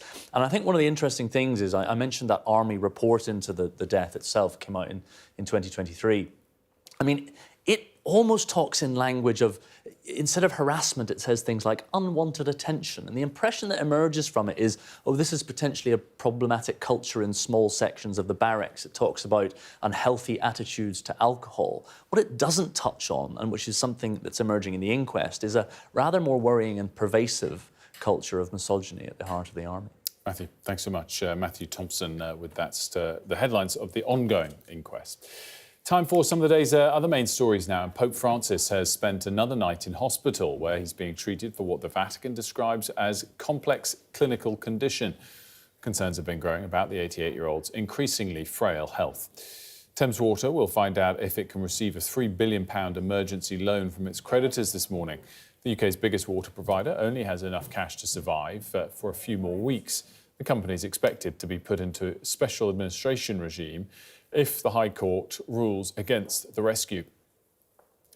Successive governments have been trying to look tough on crime, and that has left Britain's prisons on the brink of collapse. The Independent Sentencing Review says a knee-jerk policy towards longer jail terms has overwhelmed the system, despite an overall fall in crime since the mid-1990s. Donald Trump's administration has reportedly pressured Romania to lift travel restrictions on Andrew and Tristan Tate. The influencers were arrested in Romania in 2022 and charged with human trafficking, sexual misconduct and money laundering. They deny the charges. UK average regular earnings growth rose to 5.9% in the 3 months to December. That's 3.4% higher than in real terms when you take account for inflation, according to the Office for National Statistics. Unemployment remained unchanged at 4.4% in the 3 months to December. Odds of a rate cut at the next meeting fell slightly off the back of those strong wage growth numbers. Let's have a look at the stories dominating the front pages today. And of course, it is Keir Starmer's trip to Paris to meet European leaders. The Guardian says his remarks about a call to Donald Trump to recognise he can't wash his hands, America's hands of Ukraine, without also damaging European security. Ukraine needs US safety pledges is the headline on The Times, and the Metro goes with Starmer offensive and says the PM has embarked on a mission to seize a once-in-a-generation moment for thwarting Russia. Mirror going with a test of strength. Let's discuss all of this and much more with the Shadow Defence Secretary James Cartledge, who I'm delighted to say is able to join us now. Shadow Defence Secretary, thanks for joining us. What is your party's take on potentially putting boots on the ground in Ukraine after peace has been delivered as a peacekeeping mission? Good morning, I mean, it's important to clarify. Obviously, no one is talking about doing that now, because I think the public might be forgiven for not entirely understanding that. We're talking about, as you say, if there were, some hypothetical peace deal where there needed to be peacekeeping troops, we certainly wouldn't rule out supporting that. I mean, our position is, as you know, we stood by Ukraine as a government right at the outset of the invasion, played a fundamental role in supporting Ukraine, and in opposition, we've continued to stand shoulder to shoulder with Labour. There's a very strong parliamentary consensus about the need to support Ukraine. So clearly we intend to keep doing that. All I would say is I think when you talk about, putting boots on the ground, that's a pretty big step to go from supplying weapons to actually having our people there. And of course, for that to happen, we do need to know a bit more. We'd want to know what the terms of engagement were and so on, what the role of the US would be. And so I think, I understand why people are discussing this. For us at the moment, the real focus should be on two key areas, really. Number one, it's vital that Ukraine has a principal voice in these negotiations. They are the country which has suffered, invaded without provocation, its people, traumatized by casualties on a vast scale, both civil and military. And the second point is, as you alluded to about the military side at home, we must increase defense spending, and not just that, actually get on with it. Because we've wasted months in this country. The government could have been placing orders for the munitions we need, not just to replenish what we've gifted to Ukraine, quite rightly, but also to deal with the new technological threats we face, such as ballistic missiles. So, I do urge the government to get on with that and to really focus on ramping up our defence. I mean, there's so much to get to, but it's the same with your colleague Alicia Kearns yesterday. You're blaming this government for wasting months on not spending more on defence. You wasted years. I don't agree with that. First of all, let's just look at the facts. Defence spending has been falling since 1985, and when the Cold War started to thaw under Gorbachev, it was around 5%. It went to 4% in the early 90s, 3% under us in 1996, 2.5% on Labour by the end of 2010. We then had that terrible financial crash, very difficult period for the public finances. But as the threat picture started to re-emerge in terms of nation-on-nation threat rather than just counter-terror, we were the first government to significantly increase spending post the Cold War, which was back in 2019 under Boris Johnson. It went to 2.3%, which is actually above the NATO target then. And at the election, we had a plan to increase it further to 2.5%. It was ready to go. We were going to reduce the civil service back to its pre-pandemic size. And and let me just key point, I was a defence procurement minister at the time. The key thing is about speed and giving the MOD a multi-year plan. If you can do that, they can order the munitions at the scale and pace we need. The uncertainty we've had from Labour, they've not been able to do that, and procurement has effectively been on hold. But you left this government with it at 2.3% of GDP, where it stands today. Your plan was to boost it to 2.5% by 2030. So 5-6 months in, it would not have increased in any meaningful way for what was a 7-year plan to get it up 0.2%. Yes, things have changed. They've changed. Excuse me. They've changed enormously in the last couple of weeks. So, you know, in 6 months, if there's no reaction, the points you're making might have some legitimacy, but they don't. Sitting here now, as you do. So, in terms of the plan we set out, as I said, what really mattered about it is it gave multi-year certainty to the Ministry of Defence. They could have placed those orders for all of the munitions we need. This is desperately important. We have stocks that are below what are needed for warfighting capability. If you order a Storm Shadow missile, it doesn't arrive tomorrow on Amazon, right? It takes a few years to appear. So the crucial thing is by laying out that multi-year plan, we could have placed those orders. It was an extra £10 billion for munitions. That's the crucial point. So by every month you delay setting out your plan to increase defence spending, you delay the procurement and when those items will arrive in our inventory. And that's what really matters, because if we're going to be, you know, for many years now, and I fear, you know, it will be some time, we remain in this heightened position of threat in Europe, we need to get on with restocking, and that's what we would have done. But why didn't you place the orders? You had 14 years. Well, first of all, I mean, obviously, we lost the general election and Labour became the government. We had a plan ready to go. I personally was heavily involved in drawing up the munition strategy to start replacing the inventory. We did order a massive order for 155 shells, which is the core munition of our artillery. I placed a significant order for air defence, which is what we call GBAD, ground-based air defence. And we had set out a plan for an additional £10 billion on top of what's already budgeted for in the equipment plan to increase munitions. Obviously, we didn't win the general election, fair enough.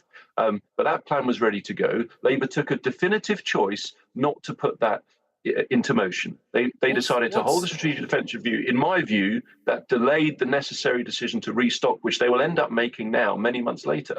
What's the entire defence budget? How big is it? Well, at the moment, there is no public equipment plan, but it's about 2.3% of GDP. But how big is it in monetary terms?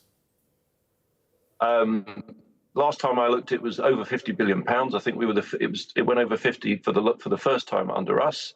The crucial thing is that over a multi-year period, you have an equipment plan well above £200 billion. We would have added significantly to that through our spending plan. And I just want to, if I may, go back to your point. But forgive me, you just over £200 billion, and you said you were going to do an extra 10. I mean, it's not game-changing. What is game-changing is the rhetoric from the US in the last couple of weeks. And this is something where there could have been unity between the two major parties to agree that more needs to be done, that it's nobody's fault, and that you could back them to get to that point. And my point for picking you up on this and losing the whole interview to it is the fact that you suggest the only reason we are where we are is because of the last couple of months, when essentially defence spend is exactly the same portion of GDP as you left it a few months ago. We've been derailed on. If I may get a chance to reply to your points. Number one, you're saying £10 billion wouldn't be transformative. I can assure you, the munitions that would have ordered would have been transformative for our military. It would have included not just the shells and missiles that replenish what we've currently got, we have faced very serious threats directly. I'm not talking about in Ukraine, where we are providing munitions indirectly, if you like. We're not actually involved in the fight. But we have had our own naval personnel in the Red Sea, and we've seen how the Houthis have been trying to obtain ballistic missiles to strike at our ships. They need to have maritime air defense, which is of the highest caliber. So, for example, our plan would have included accelerating the Sea Viper evolution, which is a big upgrade to our maritime air defense. So, yes, it would have been transformative. But you seem to be making quite an odd argument. I'm saying to you that had we won, and I accept that was unlikely, but had our plan been implemented in July, when we said it should have been, we would have already started placing those orders. I think that's the right thing to have done. I don't think anyone disagrees with that. But as to your point that there's no consensus, we have been 100% in supporting the government on Ukraine. There is a strong consensus in Parliament. I think John Healey, if he was in front of you, would agree with that.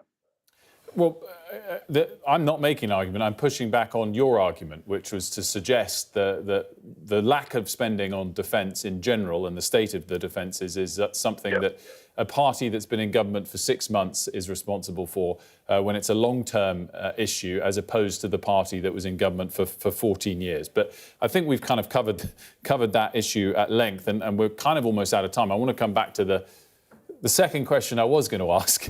And in your first answer, you alluded to some of the things that you'd like to see happen, so much of which rests on the United States. And in that regard, are you pleased that the Prime Minister will be going to meet President Trump next week? And do you wish him every success in convincing President Trump of those UK points of view that you highlighted?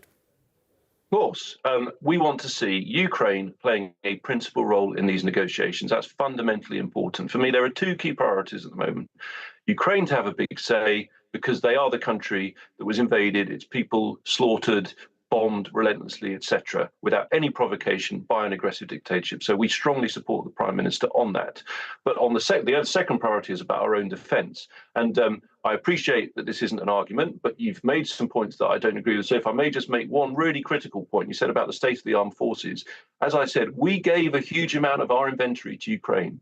We gave them the AS-90, our artillery. We gave them Storm Shadow missiles. We gave them tanks. So obviously, there are now deficiencies in our military that we have to deal with, and we set out a plan to deal with them. So when you blame us, remember what you're blaming us for is in part standing by Ukraine and ensuring they weren't conquered by Russia early in that fight, which I think was the right thing to do. We've supported Ukraine then. We'll continue to do that in opposition by supporting the government. I don't blame you. I push back on you blaming a government that's been in power for 6 months when you were in power for 14 years. But anyway, we're out of time. But in that time, they've made choices, right? So if you look, they haven't placed those orders I was talking about. They've delayed procurement. Actually, what they are doing, the defence industry has a national insurance bill, this Parliament, of £600 million. So they have made decisions in those months which have had an impact. They have. And we hold them to account for that as Shadow Defence Secretary, the state of the military overall right now, who is more responsible for it? The party that is in government for 14 years. You yourself have said how long it takes to spend money and get results in defence. Who is more responsible for the current state of the military? The party that was in government for 14 years until 6 months ago, or the party that's been in government for 6 months? So I am saying we are responsible for the actions we took to stand by Ukraine, which have had clearly an impact on our inventory, because we gave them missiles, we gave them tanks, artillery. We actually 500,000 shells. Now, not all of them were from our inventory, but 500,000 artillery shells. That's had an impact. And we had a plan to deal with that. And if it had been affected in July, when I said it should have been, when I became Shadow Defence Secretary, this country would be in a better position. And the government need to be held to account for that, because they made a choice on that. They've brought forward taxes like national insurance, which is going to hit the defence industry, instead of firing up our defence industry with the orders they should have been placing. So I do hold them to account for that. But as I said to you, I do support the Prime Minister in going to see the President. We agree on both sides of the House about the need to stand by Ukraine. We want them to have a strong voice in these negotiations. They're my priorities, and we will continue both to hold the government to account on getting out that money, placing the orders, procuring, so that we strengthen our armed forces, but we also support them very strongly in the way that we want to ensure Ukraine has a fair and strong shout in these negotiations. but seemingly take no responsibility for 14 years of action. I note that you didn't answer the question. We are out of time. James Cartledge, thank you very much for your time this morning. Still to come here on The Breakfast Show, the US and Russia begin talks about ending the war in Ukraine. We'll speak to a former ambassador to the United States, Kim Darroch. Plus... Ladies and gentlemen, I'm gonna tell you about one of the many men. Name is irrelevant, height is irrelevant. He was a 1 out of 10. Fresh from performing at the Grammys, will Ray take home the MOBO for Best Female Act at tonight's ceremony? We'll discuss.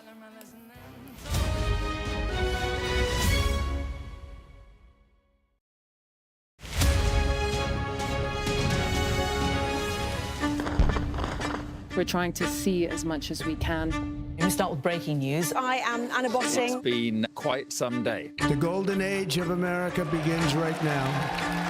A long-awaited ceasefire is now underway. First question, Sky News. Congratulations, this is a huge moment. Describe this feeling. It's incredible. Now to California. The Democratic mayor of Los Angeles cut the fire department budget. Do you owe citizens an apology? Have you nothing to say today? Jane Secker, Sky News. Would you like to respond to us now? I've never seen anything like this. Beth Rigby, Sky News. In principle, would you agree to do that? Criticism of you, the president, is banned. How is this a fair election? Historic day here today. The cameras are poised here, there, everywhere, waiting to see what the president might do next. I gave you the A+ treatment. Thank you. Thank you all. I'm James Matthews, and I'm Sky's US correspondent, based here in Washington, D.C. I've covered some of the biggest stories in the world. I'm Deborah Haynes, Sky's security and defence editor. I've covered Russia's full-scale war since it began, witnessing the terror and the trauma. I'm Stephen Murphy, and I'm Sky's Ireland correspondent based here in Dublin. Sky News, get the full story first. I'm Martha Kellner, and I'm Sky's US correspondent based here in Los Angeles. Getting the chance to tell people's stories, it's a privilege. I'm Adam Parsons, Sky's Europe correspondent based here in Brussels. I'm Dan Whitehead, Sky News' West of England and Wales correspondent. Sky News, get the full story first, free, wherever you get your news. I saw police being forceful, pushing young men and women to the ground as they made almost 100 arrests.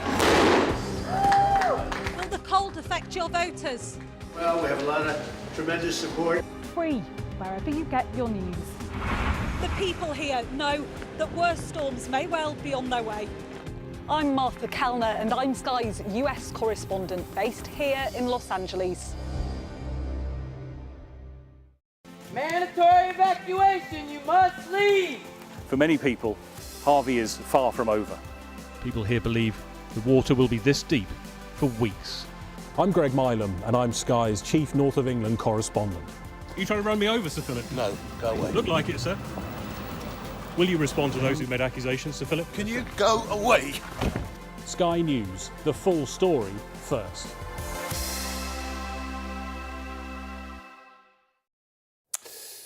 Welcome back. A reminder of our top stories this morning. Talks have begun in Riyadh between the US and Russian officials to try and negotiate an end to the war in Ukraine. Sir Keir Starmer has urged the White House to provide a US backstop to a European peacekeeping force, saying it's the only way to deter Russia from attacking Ukraine again. And at least 18 people have been injured after a plane flipped over while landing at an airport in Toronto. Though the headline of that story is that everyone on board was largely unscathed. Let's talk more about this meeting, which is currently happening between the US and Russian officials in Riyadh. Kim Darroch, Lord Darroch, a former British ambassador to the US, former national security advisor, joins us. Very good morning to you, Lord Darroch. Thanks so much for joining us. Good morning. How significant is it that these talks have begun between Lavrov and Rubio, no less, following a meeting between Rubio and MBS, no less, in Riyadh without the Ukrainians? It is significant. Look, I think it's a pity and a mistake that the Ukrainians aren't there, but you can just about excuse it on the grounds that this is a preliminary meeting which won't get into substance which is basically about each side sounding each other out and seeing whether there really is a realistic possibility of reaching some sort of deal on a ceasefire, maybe a permanent peace agreement. So it just about stands up, but it would be better if the Ukrainians were there, there's no question. How big a role does Keir Starmer have next week in Washington with President Trump on behalf of the United Kingdom, on behalf of Europe, on behalf of Ukraine? That's an interesting question, Wilf. Keir Starmer was a prominent figure at yesterday's emergency meeting of European leaders. He is the first one to, as it were, break cover and say that in the right circumstances, with all the conditions met, he'd be prepared to deploy British troops to some sort of force on the ground in Ukraine in the event of a peace agreement. And that gives him, I think, a certain credibility to get through the door in the White House and to be listened to. And he's the first European leader to be in Washington, to be in the White House since President Trump took us all by surprise last week with his announcement that he'd been talking to Putin about this. So he does have a sort of leading role now on this in terms of the European response. He's offered to host a follow-up meeting to the Paris meeting after he's seen Trump. So he's become quite quickly rather a pivotal figure for Europe in this. You mentioned that aspect that he kind of broke cover before the meeting in Paris, which might have upset, for example, his German counterpart. But do you think there was an element of design in that to try and appeal to President Trump? And I guess more importantly, will it have appealed to President Trump? On that point, President Trump is not, from what I have seen, someone who is big on sort of gratitude. So I don't think he will be congratulated for doing this, but I think it does give him some credibility and the right to be listened to when he's in the Oval Office with Trump. I think it was quite a bold move by the Prime Minister. I have to say I was surprised to see him come out so quickly to say this when so little is known about the circumstances of any kind of ceasefire or peace deal. But it gives him some leverage and some credibility in Washington. And it's quite striking, I think, this post-Brexit age, that he has become, de facto, one of the leading figures in Europe on this issue, despite having left the EU. So in a sense, it has provided rehabilitation for Britain's relations with our European partners. In terms of the president's position in general on Europe and the extent to which he wants to back NATO, back peacekeeping forces specifically in Ukraine, do you think his position on that is malleable? To what extent do you think part of this is to push Europe to spend more? To what extent is he always someone that will say something that can not represent his long-term policy issue? Is this something that he might change his tune on or not?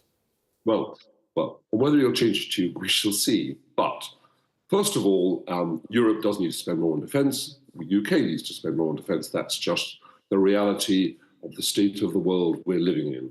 Second, Trump, who regards himself as a master negotiator, will always, in any negotiation on any subject, set out a maximalist position at the beginning, and then, it's up to you as your negotiating counterpart whether you can push him back on some of those issues. Third, on Ukraine, we have seen some sometimes conflicting accounts from senior officials, from the Defense Secretary, from the Secretary of State, from some of the other people around Trump about what the Americans think a deal should look like. And some of that is quite alarming in the sense that it would say Ukraine had to give up all the territory it's lost and give up the right ever to join NATO, which looks more like a capitulation than a peace deal. But Trump himself has been relatively silent recently on the nature and the substance of any deal. So I think we just have to wait and see. And Europe, it would be good if Europe, in the course of these meetings, because there's now going to be a succession of them, I think, can establish a joint position. But we should certainly be pushing for Ukraine to get a fair deal out of any agreement. It's Maria Aurora here. I'd just be curious to know, what do you make of the relationship between Trump and Starmer? They're kind of these unlikely bedfellows, but nonetheless, they appear to have quite a friendly relationship so far, Starmer being the first European leader to go to Washington next week, for instance. Do you think there's an opportunity there? There may be, there may be. I mean, Trump is dare I say, quite a unpredictable, even at times capricious character. So if at some point in the future we do something that really crosses him, I think the mood can change quite rapidly. But I think Starmer has handled it well so far, going off to Trump Tower before the election to meet the man who will become president, phoning him up after the assassination attempt, the phone call after his election victory. All of that is well, it's obviously working in the sense that although they are from different sides of the political spectrum, that Trump says nice things about Starmer and that he is going in as the first European leader after this Ukraine initiative has been launched. And that gives him, as I say, like a leadership role in Europe on all of this. So far, so good. As I say, this can change very quickly. Lord Darroch, always a pleasure. Thanks so much for joining us. Thank you.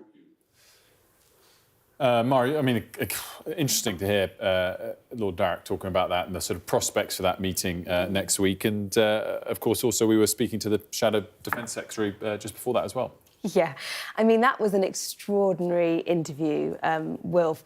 James Cartledge... Can I just say, I hate confrontations. I don't enjoy it. No, I don't. I mean, it shouldn't be the norm. But again, and it wasn't even going to be a topic we're going to hit because Alicia Kearns, we touched it with her yesterday. Yeah. But, if someone throws blame on others, you have to kind of push back. But absolutely. I mean, the difficulty is, and we were saying this before for the Conservatives, is they are in such a sticky situation, having been in power so recently.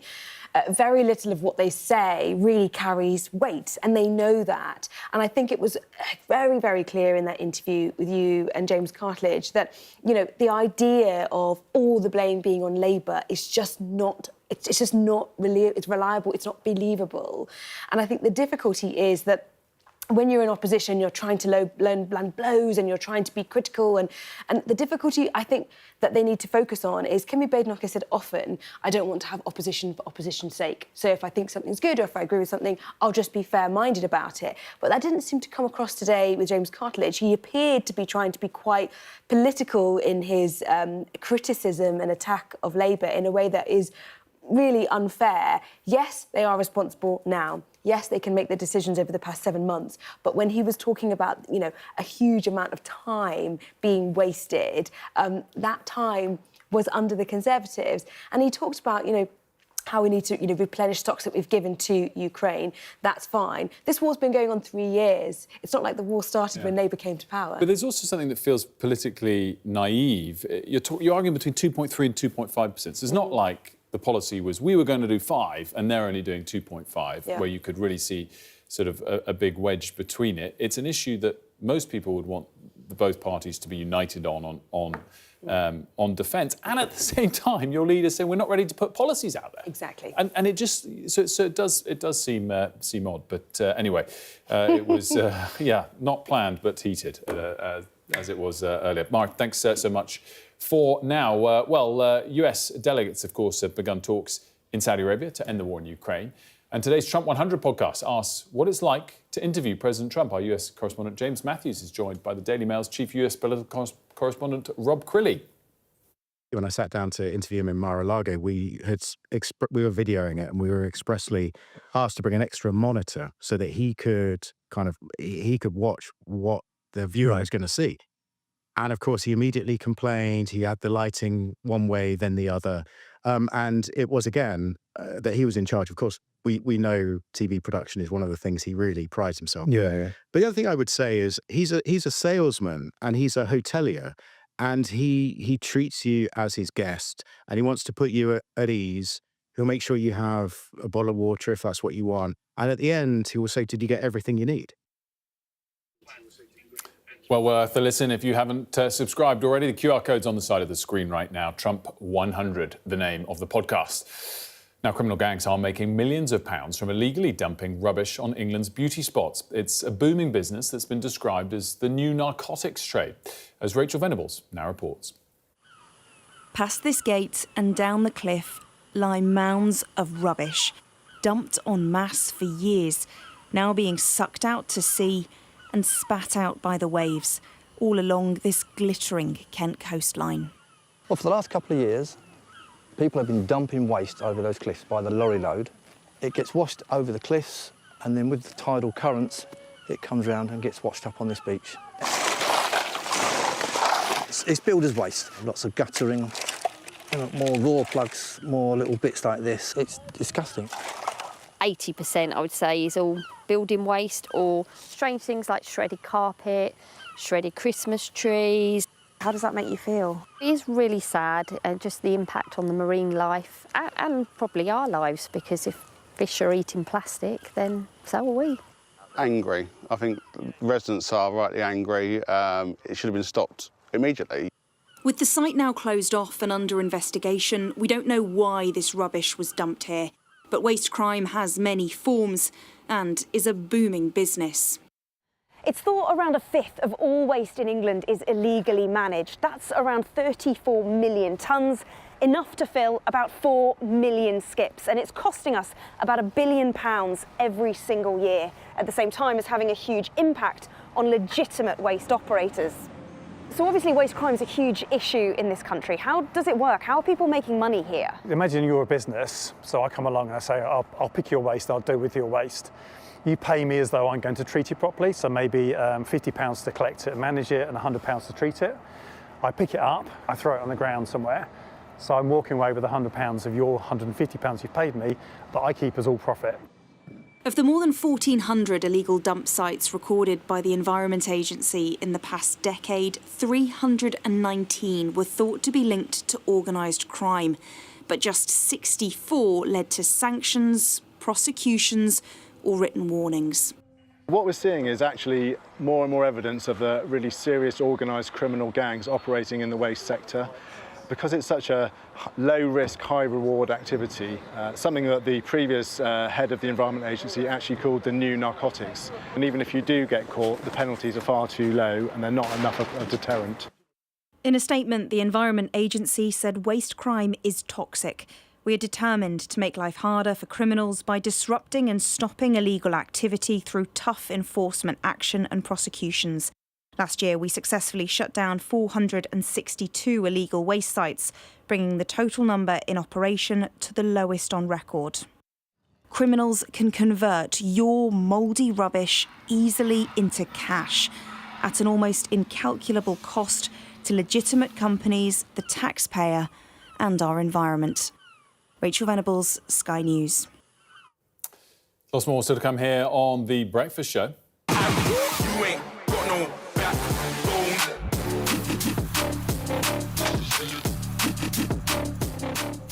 It's up for Song of the Year at tonight's MOBOs. Will Stormzy be adding to his collection of awards?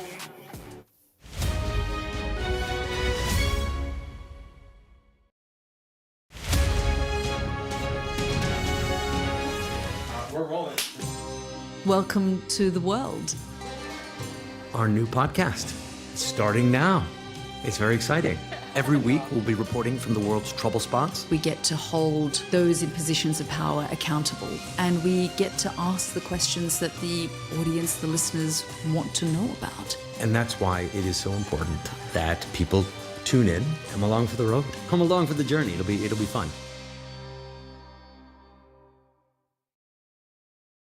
Our app gives you the very best of Sky News wherever you are. Breaking news, videos and analysis. Evidence of the crisis. Podcasts, watching us live. Live here from Washington. Wherever you get your podcast. All in one place. And all at just the touch of a screen. The Sky News app. Get the full story first.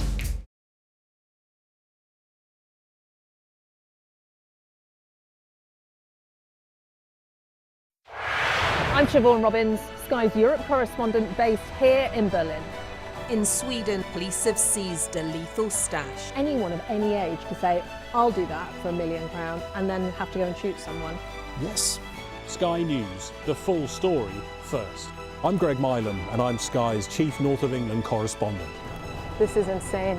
This was a bustling residential area. I'm Yusra Al-Bagher, Sky's Africa correspondent based in Johannesburg, South Africa. How difficult is this to police tonight? Off the scale.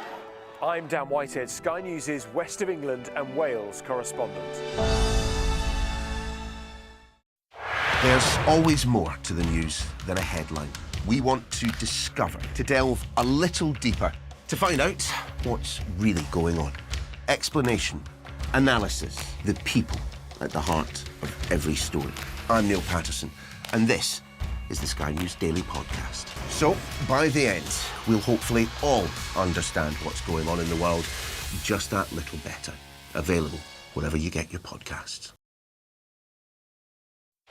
I'm Alex Crawford and I'm Sky's special correspondent based in Istanbul. We aim to be the best and the most trusted place for news.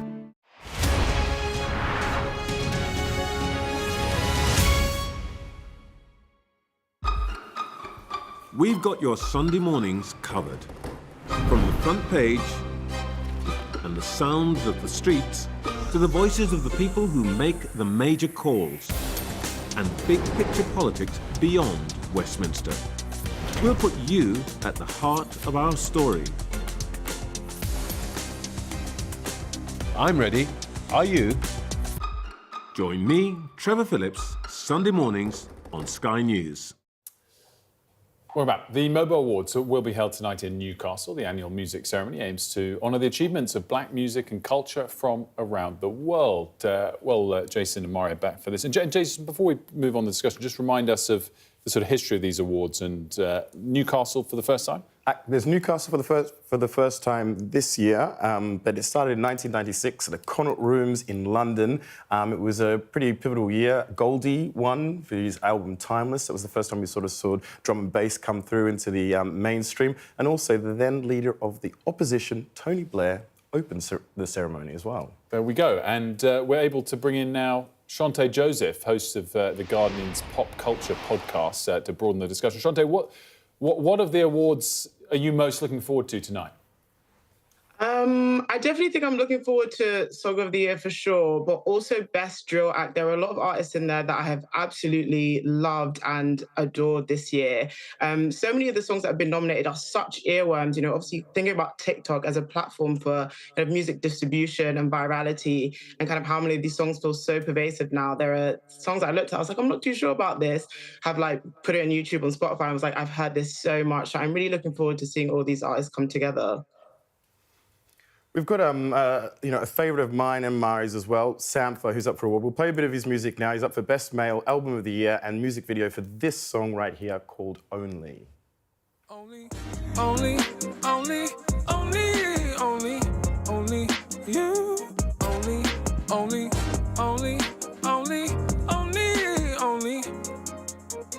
I was chasing highs. Shante, when we look at the MOBO Awards, why are they unique and why do you think they're important not just for artists like Sampha, but also people like Central C who were sort of recognised by the awards quite early in their careers?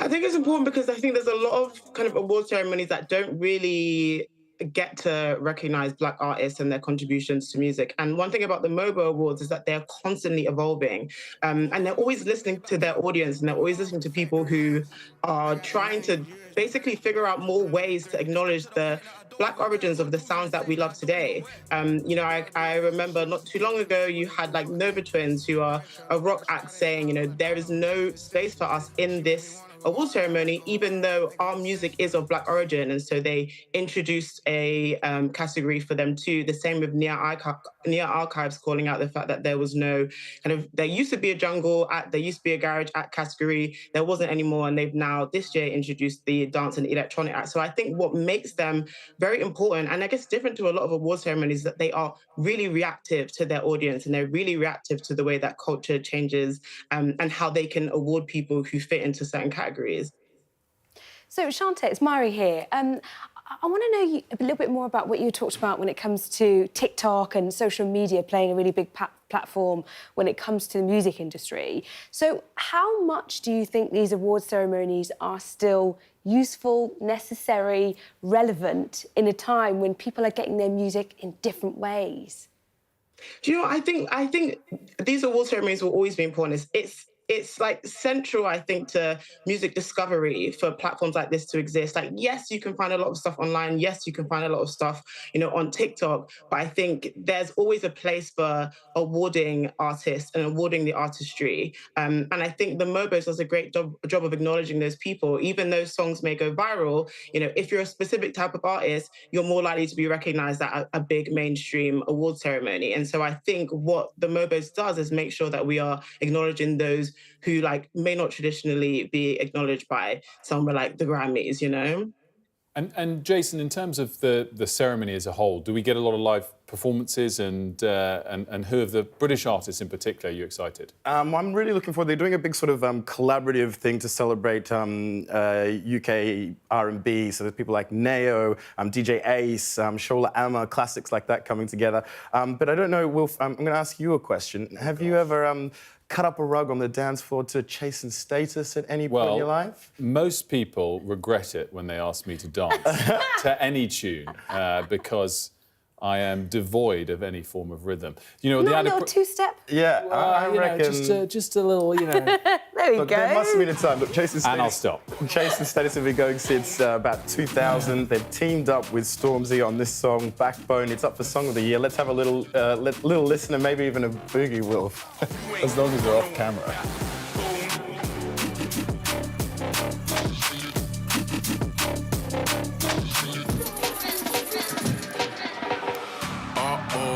Who's on grease? Said you got the mash, but you never let it squeeze.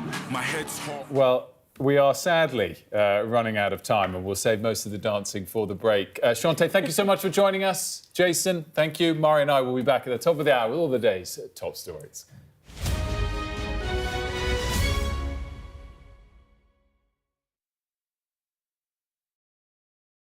Weeknights on Sky News. This is your chance. Tell people. Welcome to the Politics Hub. Our police force has apologised. If you want to find out about Grimsby, you come to the docks. I'm live in Jerusalem. Are you not concerned that that could lead to all-out war? Hello there, good evening. There are fears of an upsurge in violence. What's at stake here? You are watching the press preview, a first look at the front pages as they arrive.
Good morning to you. It's 9 o'clock. A huge day for Ukraine. Talks have begun between the United States and Russia to try and end the war.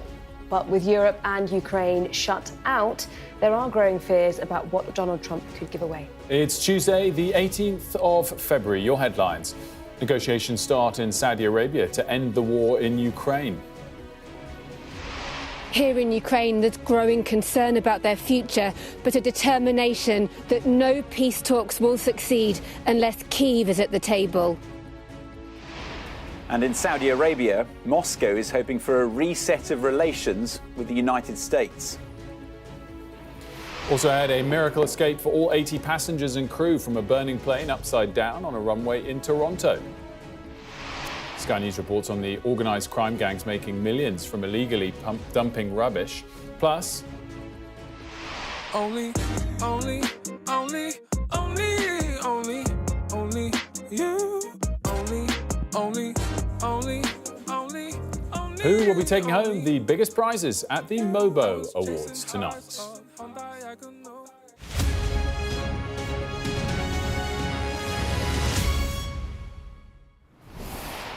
A very good morning to you. A huge day for the future of Ukraine. America's most senior diplomat, Secretary of State Marco Rubio, is sitting down right now with his Russian counterpart, Sergei Lavrov, to try and reach a deal to end the war. Well, the meeting's taking place without the involvement of either Europe or Ukraine, and there are growing concerns that Donald Trump's push to end the conflict will leave both isolated. We'll get Mari's take in a moment, but first let's go to Moscow, where Ivor Bennett is able to bring us up to speed on exactly the extent to which Moscow is maybe not celebrating the end of the war or getting a good settlement, but somewhat being brought in from the cold. Yeah, I think that's right, Wilf. The optics here are very important for Russia. They have a lot to gain here. That is primarily the kind of first thing that they'll be celebrating here, sitting down, or quite literally a seat at the table once again with the US and back into the international fold. Because for the last 3 years, the West has sought to isolate Vladimir Putin and isolate Moscow. But these pictures of them, the Russian delegation, there's Sergei Lavrov, the foreign minister, also Yuri Ushakov, the presidential aide, he's Vladimir Putin's foreign policy advisor. These images of them at the table with the US representatives, this is very powerful imagery indeed, and it shows that, it shatters that idea of them being isolated. The second thing that they stand to gain here is a potential reset of relations with Washington. If they can agree on Ukraine, then that unlocks several other areas of potential cooperation, which were put on hold when the Kremlin invaded Ukraine. Things like the Middle East, the economy, energy, AI. And Moscow is framing this as something that the whole world can benefit from. Listen to this quote from Kirill Dmitriev, who is the head of Russia's Sovereign Wealth Fund. He's also in Riyadh. He has said that the whole world is watching. Better relations between us, i.e. Moscow and Washington, will allow us to solve a large number of global tasks and problems that the world is currently facing. I'm not sure that their aims here are as altruistic as that sounds. I think it's more that Moscow is trying to protect their self-interests here, and the ultimate prize for Russia is the lifting of sanctions here.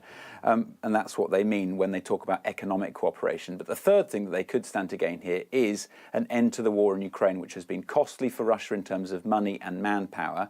And not only that, it's a chance to end the war on their terms, because all the signs so far point to a favourable peace deal for Russia. And so they will want to make the most of their time when it's just Russia and the US at the negotiating table with Ukraine and Europe watching from the sidelines. And Ivor, just talk us through who's been sent there on the Russian part. We were just looking at a picture, perhaps we can bring it up. Obviously, Sergei Lavrov is the main man.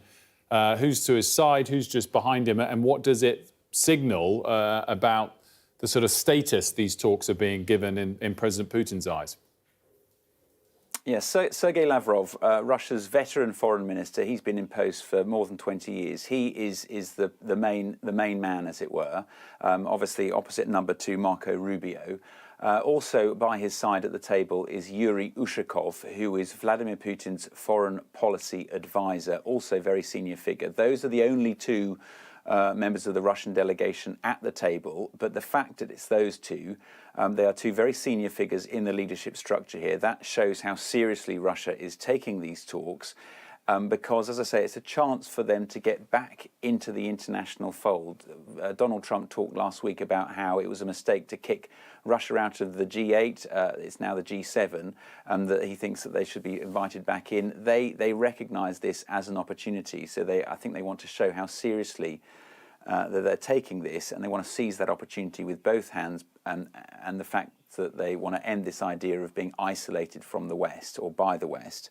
And the other person who's a member of the delegation is this guy I mentioned, Kirill Dmitriev, the head of Russia's Sovereign Wealth Fund. He's there to talk about economic cooperation, but I think you don't have to read between the lines very far to understand that they're really there to try, the ultimate prize is to try and secure a lifting of the sanctions, which has been squeezing Russia's economy. So those are the three figures that Moscow's sent, and that is what they're after. Ivor, great stuff as always. Thanks so much, Ivor Bennett in Moscow for us. And Mari, that's sort of one gathering that's on the agenda this week. Of course, yesterday there was also the Prime Minister attending the meeting of European leaders in Paris. And now we're looking ahead to his meeting with Donald Trump next week. Of all of the things today on the show, the line that pretty much stands out most for me was what Kim Darroch said, which is that Starmer has become a pivotal figure in Europe, which is fascinating. I guess the proof will be what comes of next week's meeting more than necessarily yesterday's. Totally, but I think that it has begun that already Starmer, as you say, has positioned himself really at the heart of some of these negotiations, some of these discussions when it comes to being back in the centre of Europe. Let's think about it. Since Brexit, we've been a little bit sidelined, a little bit alienated, and it feels like finally, with everything that's been going on globally, it is time perhaps for the UK to play a slightly more important and pivotal role in relations around Europe. I mean, there's briefings in the papers this morning from European Union senior figures saying they want a defence pact between Brussels and London. And it appears, therefore, that actually, politically speaking, for Keir Starmer, this could potentially, as we were talking earlier, maybe boost his popularity, perhaps at least not dent it any further than it already has been. But also, when we had Boris Johnson as Prime Minister, the UK took a lead on supporting and defending Ukraine, in which there was a scenario in which really, for instance, Germany were a little bit more reluctant to kind of wade in the way that we did in the end.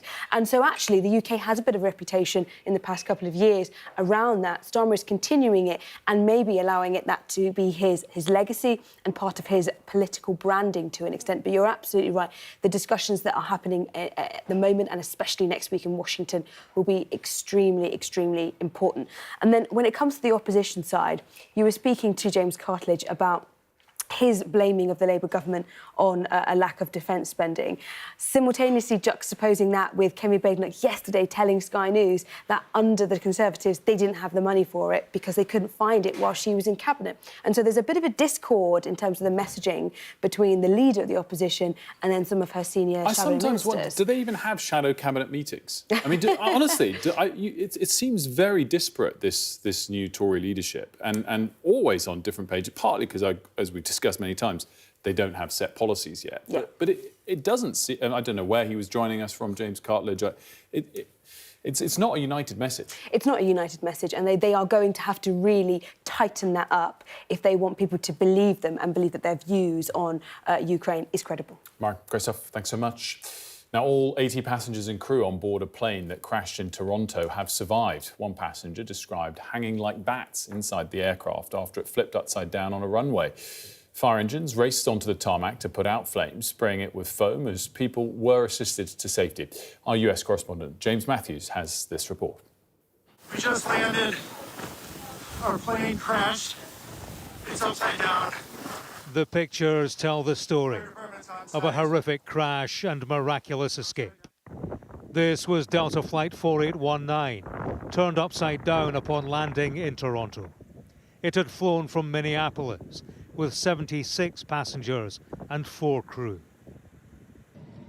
I was shocked. Initially, I thought it was some fire or something coming from the snowblower, because yesterday there was a snowblower that was on fire. So we thought it was the same, But when we came here, and then my friend rushed there first, and then he said the CRJ is crashed on the runway. From this, the 80 people on board were evacuated through the doors at the front and rear. The aircraft had come into land amid strong winds and reports of drifting snow. First and foremost, there was no loss of life. And this is in due part to our heroic and trained professionals, our first responders at the airport. So the facts of the matter around this event that happened at approximately 2:30 p.m. is Delta Airlines Flight 4819 from Minneapolis to Toronto, operated by subsidiary Endeavour Air, was involved in a single aircraft accident upon landing at Toronto Pearson. Emergency services were on the scene within minutes. This is an active investigation. It's very early on. It's really important that we do not speculate. What we can say is the runway was dry and there was no crosswind conditions.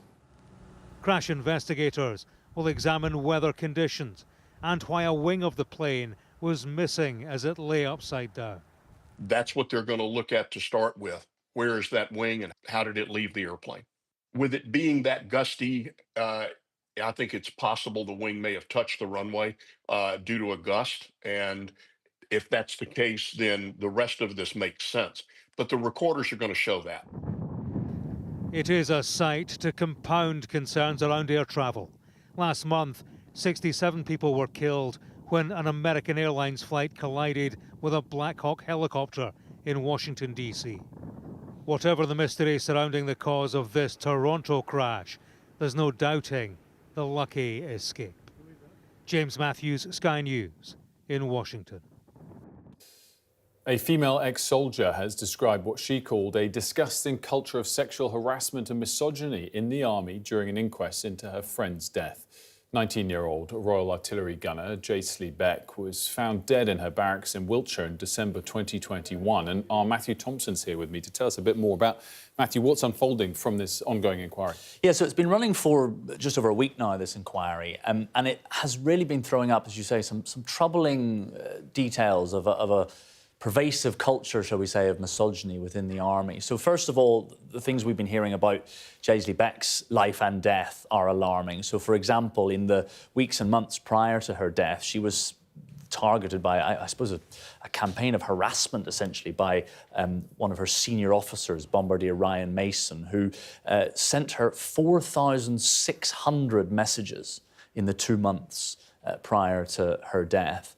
And actually a report by the Army into the death that was released a few years later, it actually identified this as one of the potential direct causes of her death. But she didn't report it. And she didn't report it because she didn't want to get a reputation for being a troublemaker, because she had previously had to report another instance of sexual harassment that was again targeted against her by a senior officer in the summer when a sergeant had grabbed her leg and crotch. And she said that, you know, not reporting it was simply, she told friends essentially that, you know, not reporting it was, she didn't want to get a bad reputation. And then her friend, as you say, has just been giving evidence yesterday, Tamsin Hort, and she said that none of this was passed directly to her by Jaisley Beck, but that she herself had experienced a culture of harassment in the army. I mean, she said that women are often subjected to humiliating comments and vicious gossip, were her words. And she told the inquest about a time when she was just 17 years old. She'd been out at a pub with some of her colleagues and had come back to barracks and had to lock her door. And there was a sergeant outside her door, it's a 17-year-old, with a condom in his hand. You know, and this is, you know, this seems to be rather pervasive. And as I mentioned, there was a report into this released in 2023. And one of the striking things about it is it almost, minimising it is a bit strong, but it talks about unwanted attention rather than harassment. It talks about problems with alcohol in the unit, you know, rather than talking about this sort of slightly more, as I say, pervasive culture that is coming out in the inquest of rather damning misogyny. And the inquest continues, expected to wrap up by continues. when? It was supposed to 9 days, but I think it's already at least reached that, and it's still overrunning a bit, so another day or so, I think. Matthew, for now, thanks so much. Now, time for some of this morning's other stories, and Pope Francis has spent another night in hospital where he's being treated for what the Vatican describes is a complex clinical condition. Concerns have been growing about the 88-year-old's increasingly frail health. Thames Water will find out if it can receive a £3 billion emergency loan from its creditors this morning. The UK's biggest water provider only has enough cash to survive a few more weeks. The company is expected to be put into a special administrative regime if the High Court rules against the rescue. We're expecting a decision this hour on that. Donald Trump's administration has reportedly pressured Romania to lift travel restrictions on Andrew and Tristan Tate. The influencers were arrested in Romania in 2022 and charged with human trafficking, sexual misconduct and money laundering. They deny the charges. Only you. And the MOBO Awards take place in Newcastle tonight. It's the first time the annual award show, which celebrates the achievements of music of black origin, is being held in the city, with big names like Central C, Sampha, Georgia Smith and Ray all up for top awards. Criminal gangs are making millions of pounds from illegally dumping rubbish on England's beauty spots. It's a booming business that's been described as the new narcotics trade, as Rachel Venables now reports. Past this gate and down the cliff lie mounds of rubbish, dumped en masse for years, now being sucked out to sea and spat out by the waves, all along this glittering Kent coastline. Well, for the last couple of years, people have been dumping waste over those cliffs by the lorry load. It gets washed over the cliffs, and then with the tidal currents, it comes round and gets washed up on this beach. It's builder's waste, lots of guttering, more raw plugs, more little bits like this. It's disgusting. 80%, I would say, is all building waste or strange things like shredded carpet, shredded Christmas trees. How does that make you feel? It is really sad, just the impact on the marine life and probably our lives, because if fish are eating plastic, then so are we. Angry. I think residents are rightly angry. It should have been stopped immediately. With the site now closed off and under investigation, we don't know why this rubbish was dumped here. But waste crime has many forms and is a booming business. It's thought around a fifth of all waste in England is illegally managed. That's around 34 million tonnes, enough to fill about 4 million skips. And it's costing us about £1 billion every single year, at the same time as having a huge impact on legitimate waste operators. So obviously waste crime is a huge issue in this country. How does it work? How are people making money here? Imagine you're a business, so I come along and I say, I'll pick your waste, I'll deal with your waste. You pay me as though I'm going to treat it properly, so maybe £50 to collect it and manage it and £100 to treat it. I pick it up, I throw it on the ground somewhere, so I'm walking away with £100 of your £150 you've paid me that I keep as all profit. Of the more than 1,400 illegal dump sites recorded by the Environment Agency in the past decade, 319 were thought to be linked to organised crime, but just 64 led to sanctions, prosecutions or written warnings. What we're seeing is actually more and more evidence of the really serious organised criminal gangs operating in the waste sector. Because it's such a low-risk, high-reward activity, something that the previous head of the Environment Agency actually called the new narcotics. And even if you do get caught, the penalties are far too low and they're not enough of a deterrent. In a statement, the Environment Agency said waste crime is toxic. We are determined to make life harder for criminals by disrupting and stopping illegal activity through tough enforcement action and prosecutions.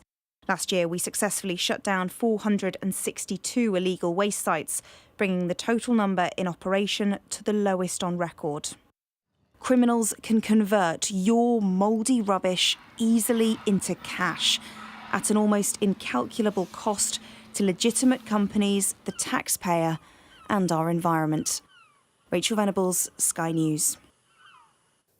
Official figures show that the UK wage level has risen, while unemployment has seen no change. Let's bring in our business presenter, Darren McCaffrey, to break down some of these numbers. Pretty fast pace of wage growth. Yeah, indeed, 5.9% in the year, if you like, with a comparison between December and December. And that's good, obviously, isn't it? People's wages are going up. Inflation is, 2.5%. So we're all getting better off on average, if you like, and that is fundamentally good news at a time in which we've obviously gone through a cost of living crisis, which meant that people's wages were effectively falling. And the other good news is that the employment rate remains pretty robust today, 4.4%, unemployment that is. So that means, again, there are more people in jobs. So overall, this is kind of a good news story, if you like, for the Chancellor. But there are a few caveats, unsurprisingly. First of all, on the unemployment rate, the ONS, the Office for National Statistics, which compile this stuff, Wilf, they have repeatedly said that actually the figures necessarily can't be trusted because fewer people are responding to surveys. And second of all, yes, it is good, of course, that unemployment remains low, but there are concerns it's going to go up this year, not least of all because that national insurance rise for employers comes into force in April. But also, there's just, I think, concerns that we're already starting to see a bit of weakness, if you effectively like, in the jobs market. So overall, it's good, and it probably means that the interest rates kind of cuts are likely to continue this year, that the Bank of England's going to stick by its course. So that means, again, lower mortgage rates for people. But it is good news, but it's still, again, a reminder, I think, that the Chancellor, the economy, not necessarily in a great place, and that does not detract from some tough decisions that might have been made by Rachel Reeves later on this year. Yeah, I mean, it's interesting. The various sentiment and survey data looking forward, as you say, is not that encouraging for the labour market. But this backward-looking hard data this morning, I mean, 4.4% is low. It's not rising. Yeah, I mean, historically low. And actually, you're right in the many ways. Their expectations are great, but actually, the previous sets of data that we've had at the end of last year have all exceeded expectations. Unemployment rate, GDP. So actually, maybe the Chancellor might have a little bit more wriggle room than we think. Yeah, we shall see. Pressure on the Bank of England. You know, nearly 6% wage growth is going to make it harder to cut rates because it could be inflationary going forward. Darren, great stuff. Thanks so much. Still to come here on The Breakfast Show, how being tough on crime is fueling the prison overcrowding crisis. We'll speak to an ex-convict for his take next.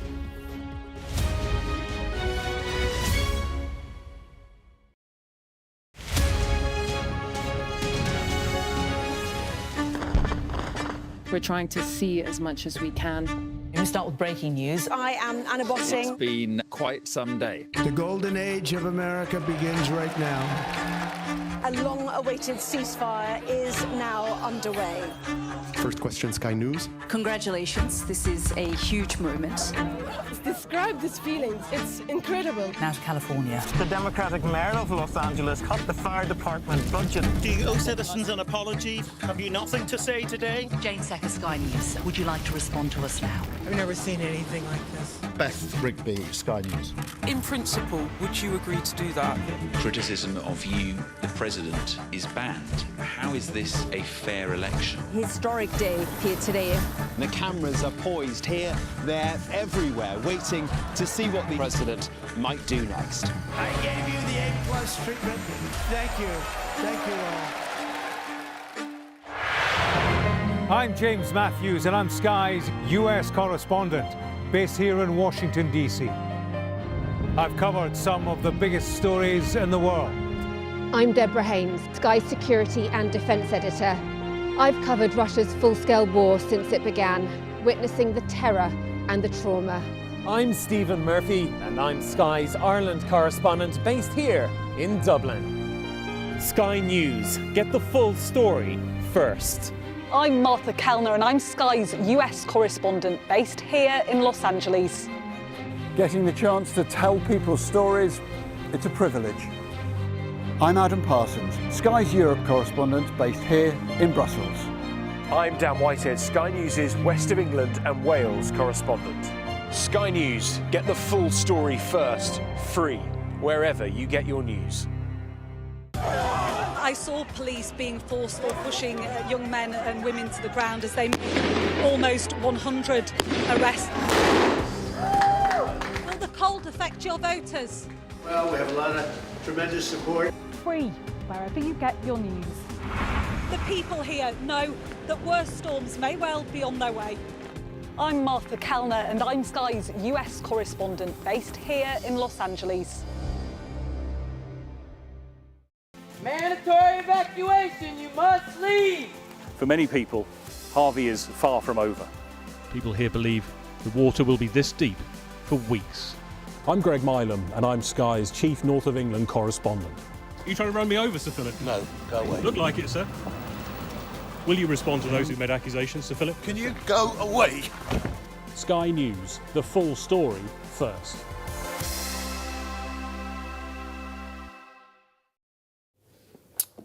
Welcome back. Appearing tough on crime is something successive governments have tried to achieve, but now a new report suggests this could be behind rising prison populations, which is leading to overcrowding and an overwhelmed criminal system. David Shipley is a former inmate at HMP Wandsworth, now a journalist at The Spectator, and joins us now to discuss this new report, which we should say came from the former Justice Secretary David Gore. Good morning to you. Morning. So tell us about your background, if you don't mind, so just to give us the sort of why you're such an expert to give us this opinion. Sure. So about 10 years ago, I was working in the city and I did a very stupid and dishonest thing. I committed a fraud. I lied to an investor and falsified a document. Subsequently, in 2018, the police caught up with me. I confessed, pled guilty, and spent 2 years in the prison system. First of all in Wandsworth, and then in an open prison on the Suffolk coast. And while I was there, I became, I guess, radicalised by the state of the system, which I think is destructive and creates a lot of crime. So now I write and research on that. And you've been doing that passionately since over the last couple of years. What's your take on the headlines of this report that we just mentioned, that this sort of tough on crime approach is not perhaps the right approach to reduce crime? I think it's a very bold report, actually, in some ways. It tears into the consensus of the last 30 years, you know, under the 90s Tory government, then under the Blair government, and then under the Tory governments of the last 14 years. We've successively had longer sentencing, endless tough-on-crime rhetoric, and the reality is that hasn't worked. So I think it's bold to challenge that. I do have some disagreements with some of the things in the report, though. Well, let's go for the headline point, first of all, on the length of sentences. And you've written an article again in The Spectator about this morning. One line jumped out to me. You said it's not the length of sentence that matters, it's what happens during that sentence. Can you just expand on that for us? So our prisons broadly should be taking people in who've broken society's rules, committed crime, and turning them around so when they leave, they don't commit crime. I think we would all want that, whether you're a liberal or a hardliner. Currently, they don't do that at all. There's almost no purposeful activity. Most prisoners spend at least 22 hours a day locked in their cells, getting bored, staring at daytime TV, often becoming addicted to drugs. What we do doesn't work. And we do have examples of what does work, though. If you look at how the military do it, they operate a prison at Colchester, MCTC Colchester. And whereas our prisons across the country have a reoffending rate of about 37%, at Colchester it's only about 9%. So there are better examples out there. What we're doing is not a good example. Presumably, what we're doing, as you just described it, is far from the intention. Is that only the reality because of budgets, overcrowding and problems like that? Or is it also just a lack of the right strategy at the top? It's a really good question. There are huge issues around a lack of resource. The prison service is understaffed, and that means often good things that should happen in prisons can't, simply because there aren't the staff to do it. That being said, though, there's also what I would describe as a kind of moral rot in the prison system. And even if it was perfectly funded, there's a culture within the organisation of ignoring the rules, of breaking the rules and just doing what's convenient. On behalf of the employees, not the prisoners? Yes, yes, exactly. So an example I often give is that at Wandsworth there was a rule that said you couldn't vape on the landings.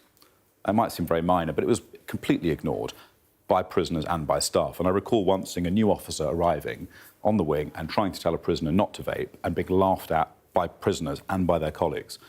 And that culture, from the most minor rules to very serious ones, exists across the prison service.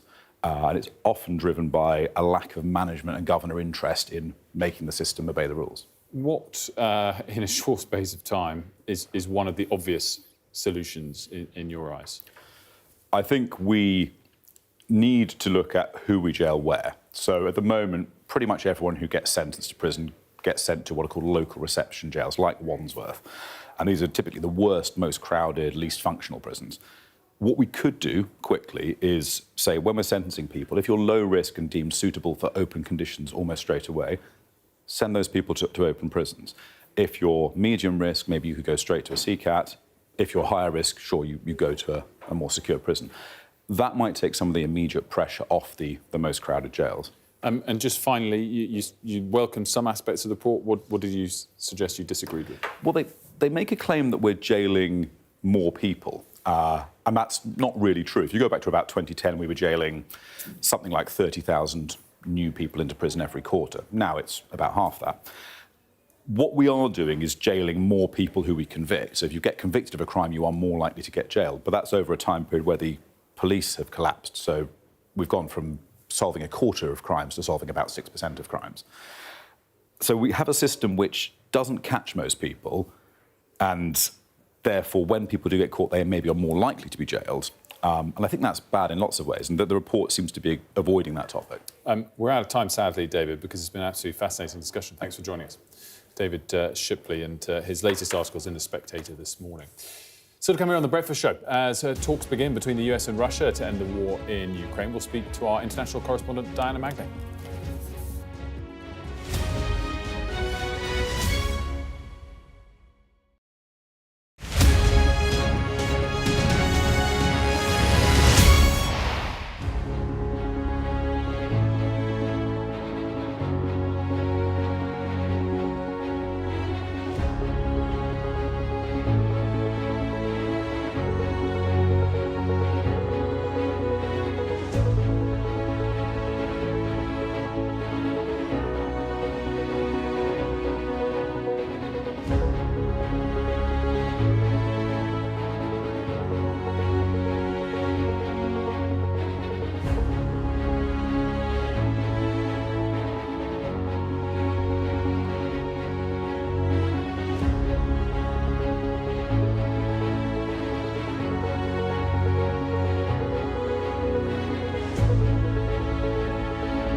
Welcome back. We've got some breaking news on Thames Water. We've been waiting that decision as to whether they can accept a bailout package from investors. Let's get to our Gurpreet Narwan, who's outside the courtroom, has all of the details with us for us. Gurpreet, what can you tell us?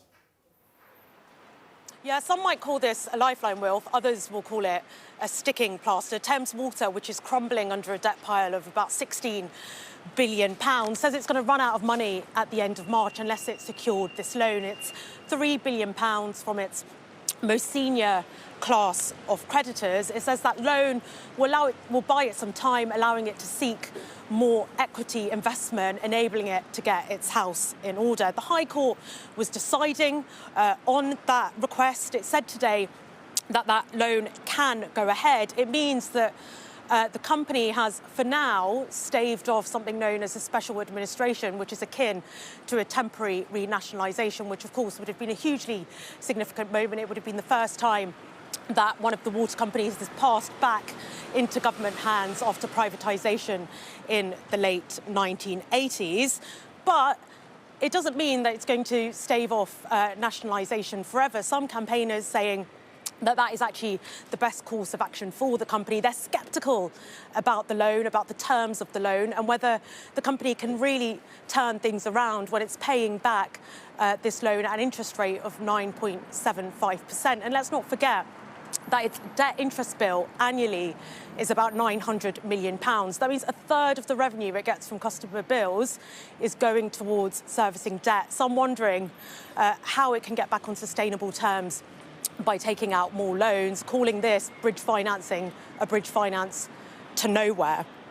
But for now, the company is limping on. And while campaigners are opposed to this loan, there are other detractors as well, including a second tier of creditors known as Class B creditors who are putting forward a loan of their own that the High Court will hear from tomorrow. They say they are offering that loan on better terms at an 8% interest rate. But as you can see, a lot of infighting going on, and undoubtedly it will probably be appealed.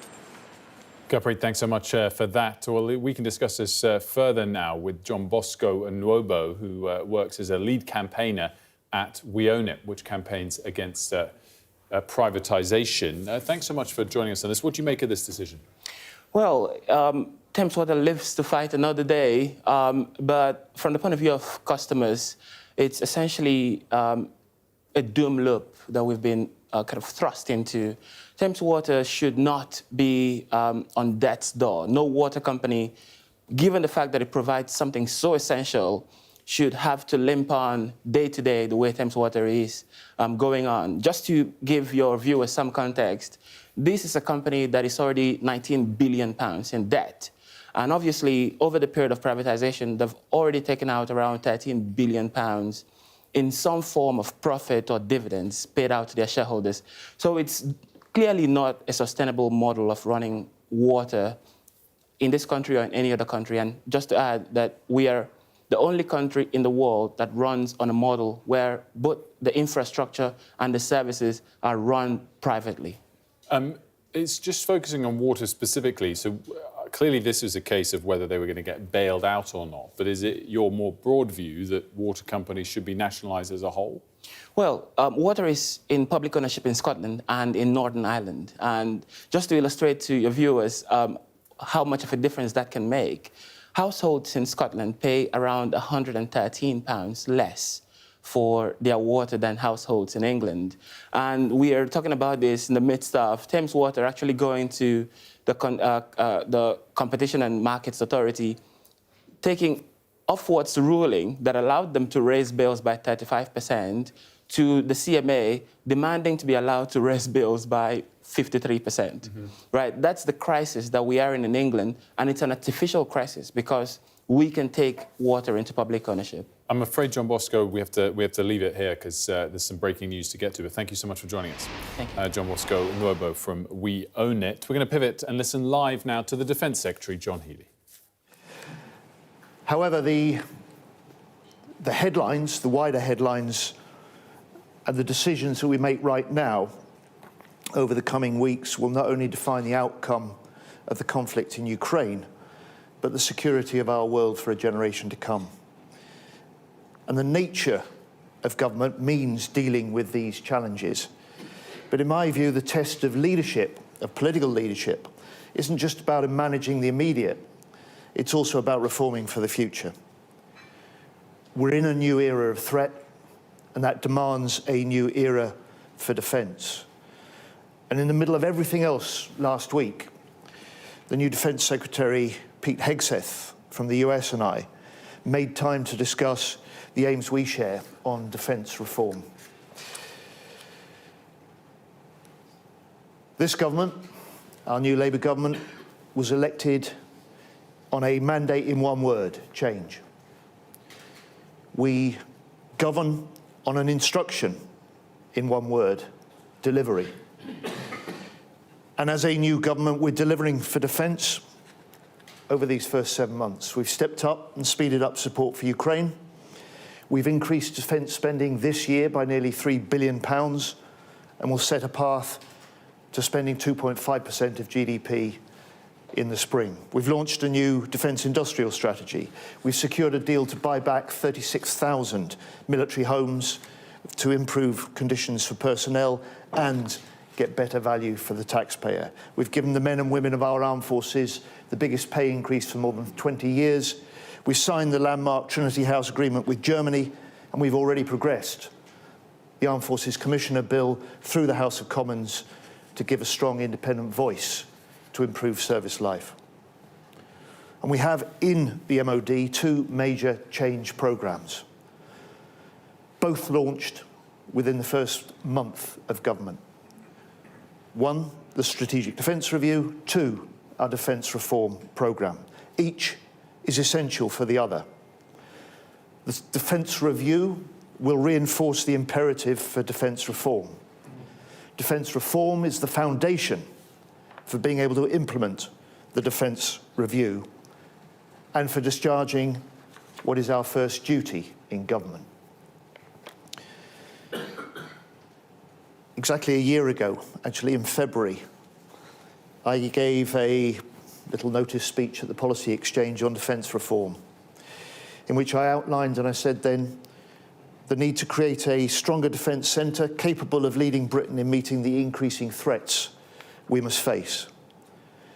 And in a little noticed section of the Labour Party manifesto at the July election, we pledged specific reforms and said, strengthening our defences requires stronger leadership, clearer accountability, faster delivery, less waste, and better value for money. By the end of July, I'd put in place a new team, new leadership, and weekly meetings with me to drive our defence reform programme. And today I wanted to offer an update on where we've got to and where we are going in the months ahead. I have to say, one of the really special things about this job, the special things about this special job, are the deeply impressive men and women I meet every day. From the submariners coming home from weeks under sea to the Clyde, to apprentices on Derby's nuclear reactor production lines, to the NATO HQ team with people in the MOD building that last week pulled together the Ukraine Defence Contact Group meeting of 46 nations in the room at 1 week's notice. Extraordinary people doing extraordinary things within a system that very often doesn't work in the way that we need it to for an increasingly dangerous world. Work in the way that we need it to provide our armed forces with what they need to deter, to fight, and to win. First, underpinning it all is the absence of clear, consistent accountability, central to the effectiveness in any organisation. Yet I've been having too many meetings when I ask, who's leading this? Who's responsible for getting this done? And no one is able to give me a single clear answer. Second, while everyone agrees that defence spending needs to increase, it's not just how much you spend, but it's how well you spend it. And we're simply not securing the value for money our armed forces or our economy needs from every defence pound. We duplicate even the most central tasks. For example, we have 11 separate finance functions, 2,500 people doing the same activity in different places, in different ways. And third, defence is mired in process and procedure. We've added complexity where simplicity is needed. In procurement, we've got a situation where we employ 11 checkers for every one decision maker. So no wonder it takes on average 6 years for a large programme simply to get onto contract. So today I'm here to declare that investment in defence will be matched by reform. First, we're introducing clear points of accountability at every level within UK defence, starting at the top with 4 new senior leaders. 4 leaders who report to me as Defence Secretary and my ministerial team at the central point of accountability to the British people and to the British Parliament. The Chief of the Defence Staff, who for the first time since this role was created, now commands the service chiefs, who will be the head of a newly established military strategic headquarters responsible for force design and war planning across our integrated force. The Permanent Secretary, our Principal Accounting Officer, who will run a leaner, more agile Department of State, with more policy muscle to lead arguments across Whitehall and with allies. We'll revamp the senior roles to elevate those into policymakers with broad portfolios and powerful mandates. Third, our new Armaments Director, who will fix procurement and drive growth, and I'll come back to the detail of the National Armaments Director in a moment. And fourthly, our Chief of Defence Nuclear, who will continue to lead and deliver the national nuclear enterprise within the recently established ring fence and freedoms. We're very quickly going to come away for some breaking news. Israel's foreign minister is saying that they will begin negotiations on the second phase of the hostage deal, a second line crossing to say that they demand complete demilitarization of Gaza. But of course, a couple of weeks ago, there was big questions as to whether the second phase would be reached or not. But Israel's foreign minister saying they will begin negotiations on the second phase of the hostage deal. More on that coming up later. But let's return now to John Healey, the Defence Secretary. On finance, we'll match our new accountabilities with a department that manages money better, to secure better value for money for the taxpayer, better outcomes for the armed forces. And many recent failings, I think, can be traced back to the Conservative defence reforms known as the Levine reforms introduced in 2012. They produced too much duplication, too much waste, a system where only 2 out of 49 major defence projects are now on time and on budget. I'm ending Levine, and instead of the 10 current top-line budget holders, there will be 4 new budget holders, 1 for each of this new quad. We'll introduce 3 new centrally determined financial budgets, each with ministerial oversight: readiness, operations, investment. The new readiness budget will hold the chiefs of the services to account for how they run their day-to-day spending. This will be done by the Chief of Defence Staff through our new military strategic headquarters. The military strategic headquarters will be responsible for the new operations budget, unencumbered by the excess bureaucracy and the lack of clarity that characterises the way that defence is organised now. And ministers will direct those priorities. And then finally, our new National Armaments Director will run the single new investment budget, bringing together 8 separate procurement budgets across the organisation into one. This will help cut waste, reduce duplication. It'll help ensure that we are buying better what our frontline forces need. And in turn, the NAD will acquire only the capabilities which are affordable within the budgets set by ministers. These budgets, as with the Quad, will have initial operating capacity from the end of next month, 31st of March. And our new National Armaments Director will fundamentally change how defence works to partner with industry and how defence becomes the engine for driving economic growth.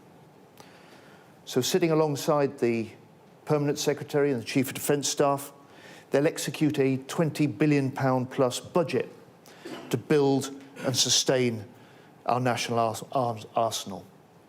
Because at this time, we must rearm Britain. And I see this as a new FTSE 100 company within the MOD, tasked, if you like, with getting the very best capabilities needed into the hands of our frontline forces, delivering on our defence industrial strategy to create more defence jobs, more defence apprenticeships in every region and nation across the UK, tasked with driving British exports up and up wider, tasked with assuming responsibility for the entire end-to-end acquisition system for the MOD. They will save the taxpayer at least £10 billion over the next decade, savings that we will reinvest directly into Britain's defence. Our interim NAD will be in post by the end of next month. Recruitment for the permanent candidate is already underway. And so in conclusion, the world is changing, defence is changing.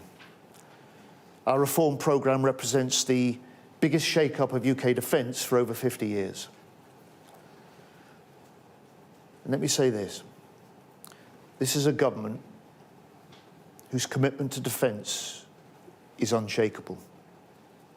It's the foundation for our plan for change, for the delivery of our government's missions.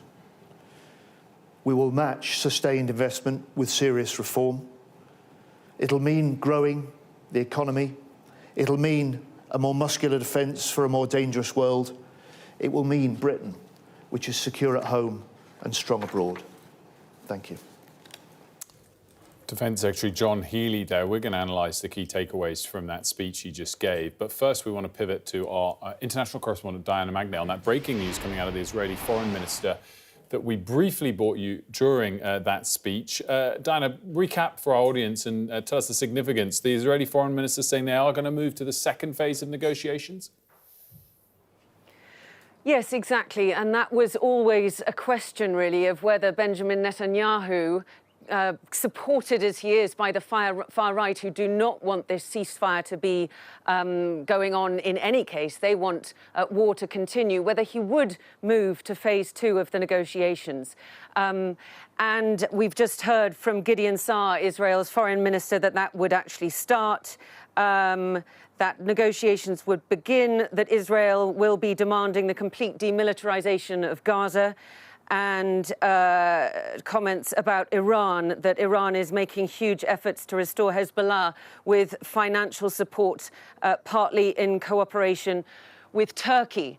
I think we heard from Steve Witkoff, the Mideast envoy, who's currently in Riyadh, sitting at the table with Russian delegates. After he came here on Sunday, he gave an interview where he said that phase 2 of the negotiations would go ahead. And I think that was really essentially news or a directive to the Israeli Prime Minister to make sure that that happened. He then dispatched a team to Cairo, where these negotiations are going on all the time, to make sure that the ceasefire deal holds and that it moves along to the next phase. And now we have this announcement from Israel's foreign minister that essentially all is going ahead as it should be in the terms of the deal. What we're expecting this week is on Thursday the return of 4 bodies of hostages from Gaza. On Saturday, again, perhaps another 3 living hostages returned as this part of the deal. And on Friday in Riyadh too, a meeting of Arab states to come up with alternative proposals to Trump's plan to depopulate Gaza and build a Mideast Riviera. They are being forced to come up with their own plans, and Friday is a key date in terms of consolidating what that might look like. Dana, great stuff. Thanks so much for that in Jerusalem. Mari's still here to dissect what we heard moments ago from John Healey. And Mari, I guess 2 big parts to it, and they both relates to the core areas of defence spending, the level, but also the efficiency of that spending. There's always been questions over the quality of defence procurement. What's it out for you? So I think, first of all, the Defence Secretary was there acknowledging that we need to spend more on defence, acknowledging that the world is changing. I mean, one of the last lines he said was we need a more muscular defence for a more dangerous world. And that really starts to feel like it's opening the door to possible changes that weren't originally in the plans, let's say, 12 months ago when the election campaign was in full swing. And he's talking about reducing duplication and waste. As you say, defence procurement is notoriously wasteful, the amount of stories we've done on it. However, people always get a little bit jittery when you start hearing the words efficiency and waste, because to people it sounds like cuts. And so the question will be, how is the government going to make sure that they protect what a lot of military sources would say is essential while still finding efficiency savings? But he was calling it the biggest change in 50 years, which might be just spin and rhetoric by appointing a new individual to sort of headline all of this. But on the level of spending, he did say they'd outline how they'd get to 2.5% in the spring, which is, I guess, on one level, a development, stepping back over the last 6 months.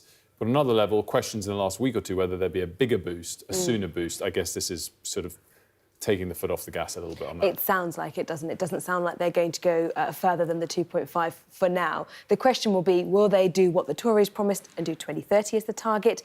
Will they try and bring that up quicker, 27, 28 potentially?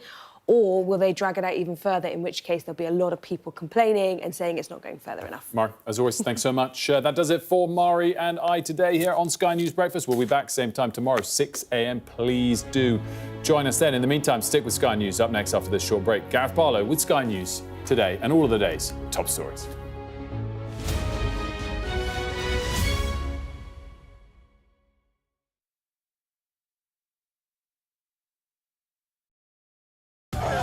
I saw police being forceful, pushing young men and women to the ground as they made almost 100 arrests. Will the cold affect your voters? Well, we have a lot of tremendous support. Free, wherever you get your news. The people here know that worse storms may well be on their way. I'm Martha Kellner and I'm Sky's US correspondent based here in Los Angeles.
This is Sky News Today, 10 o'clock. The headlines this hour.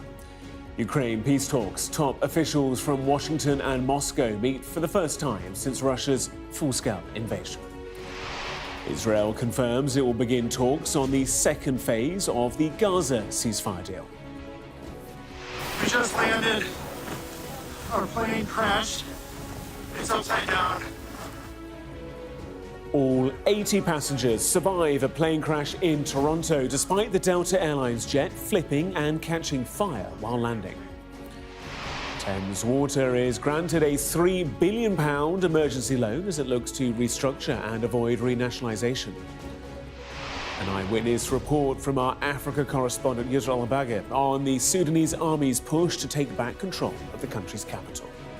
We're in an area that's just been reclaimed over the last 24 hours. We've been told to turn left rather than right because they said that the RSF troops are not far from here. Plus, a special report on how organised gangs are making millions from dumping illegal waste on Britain's beauty spots.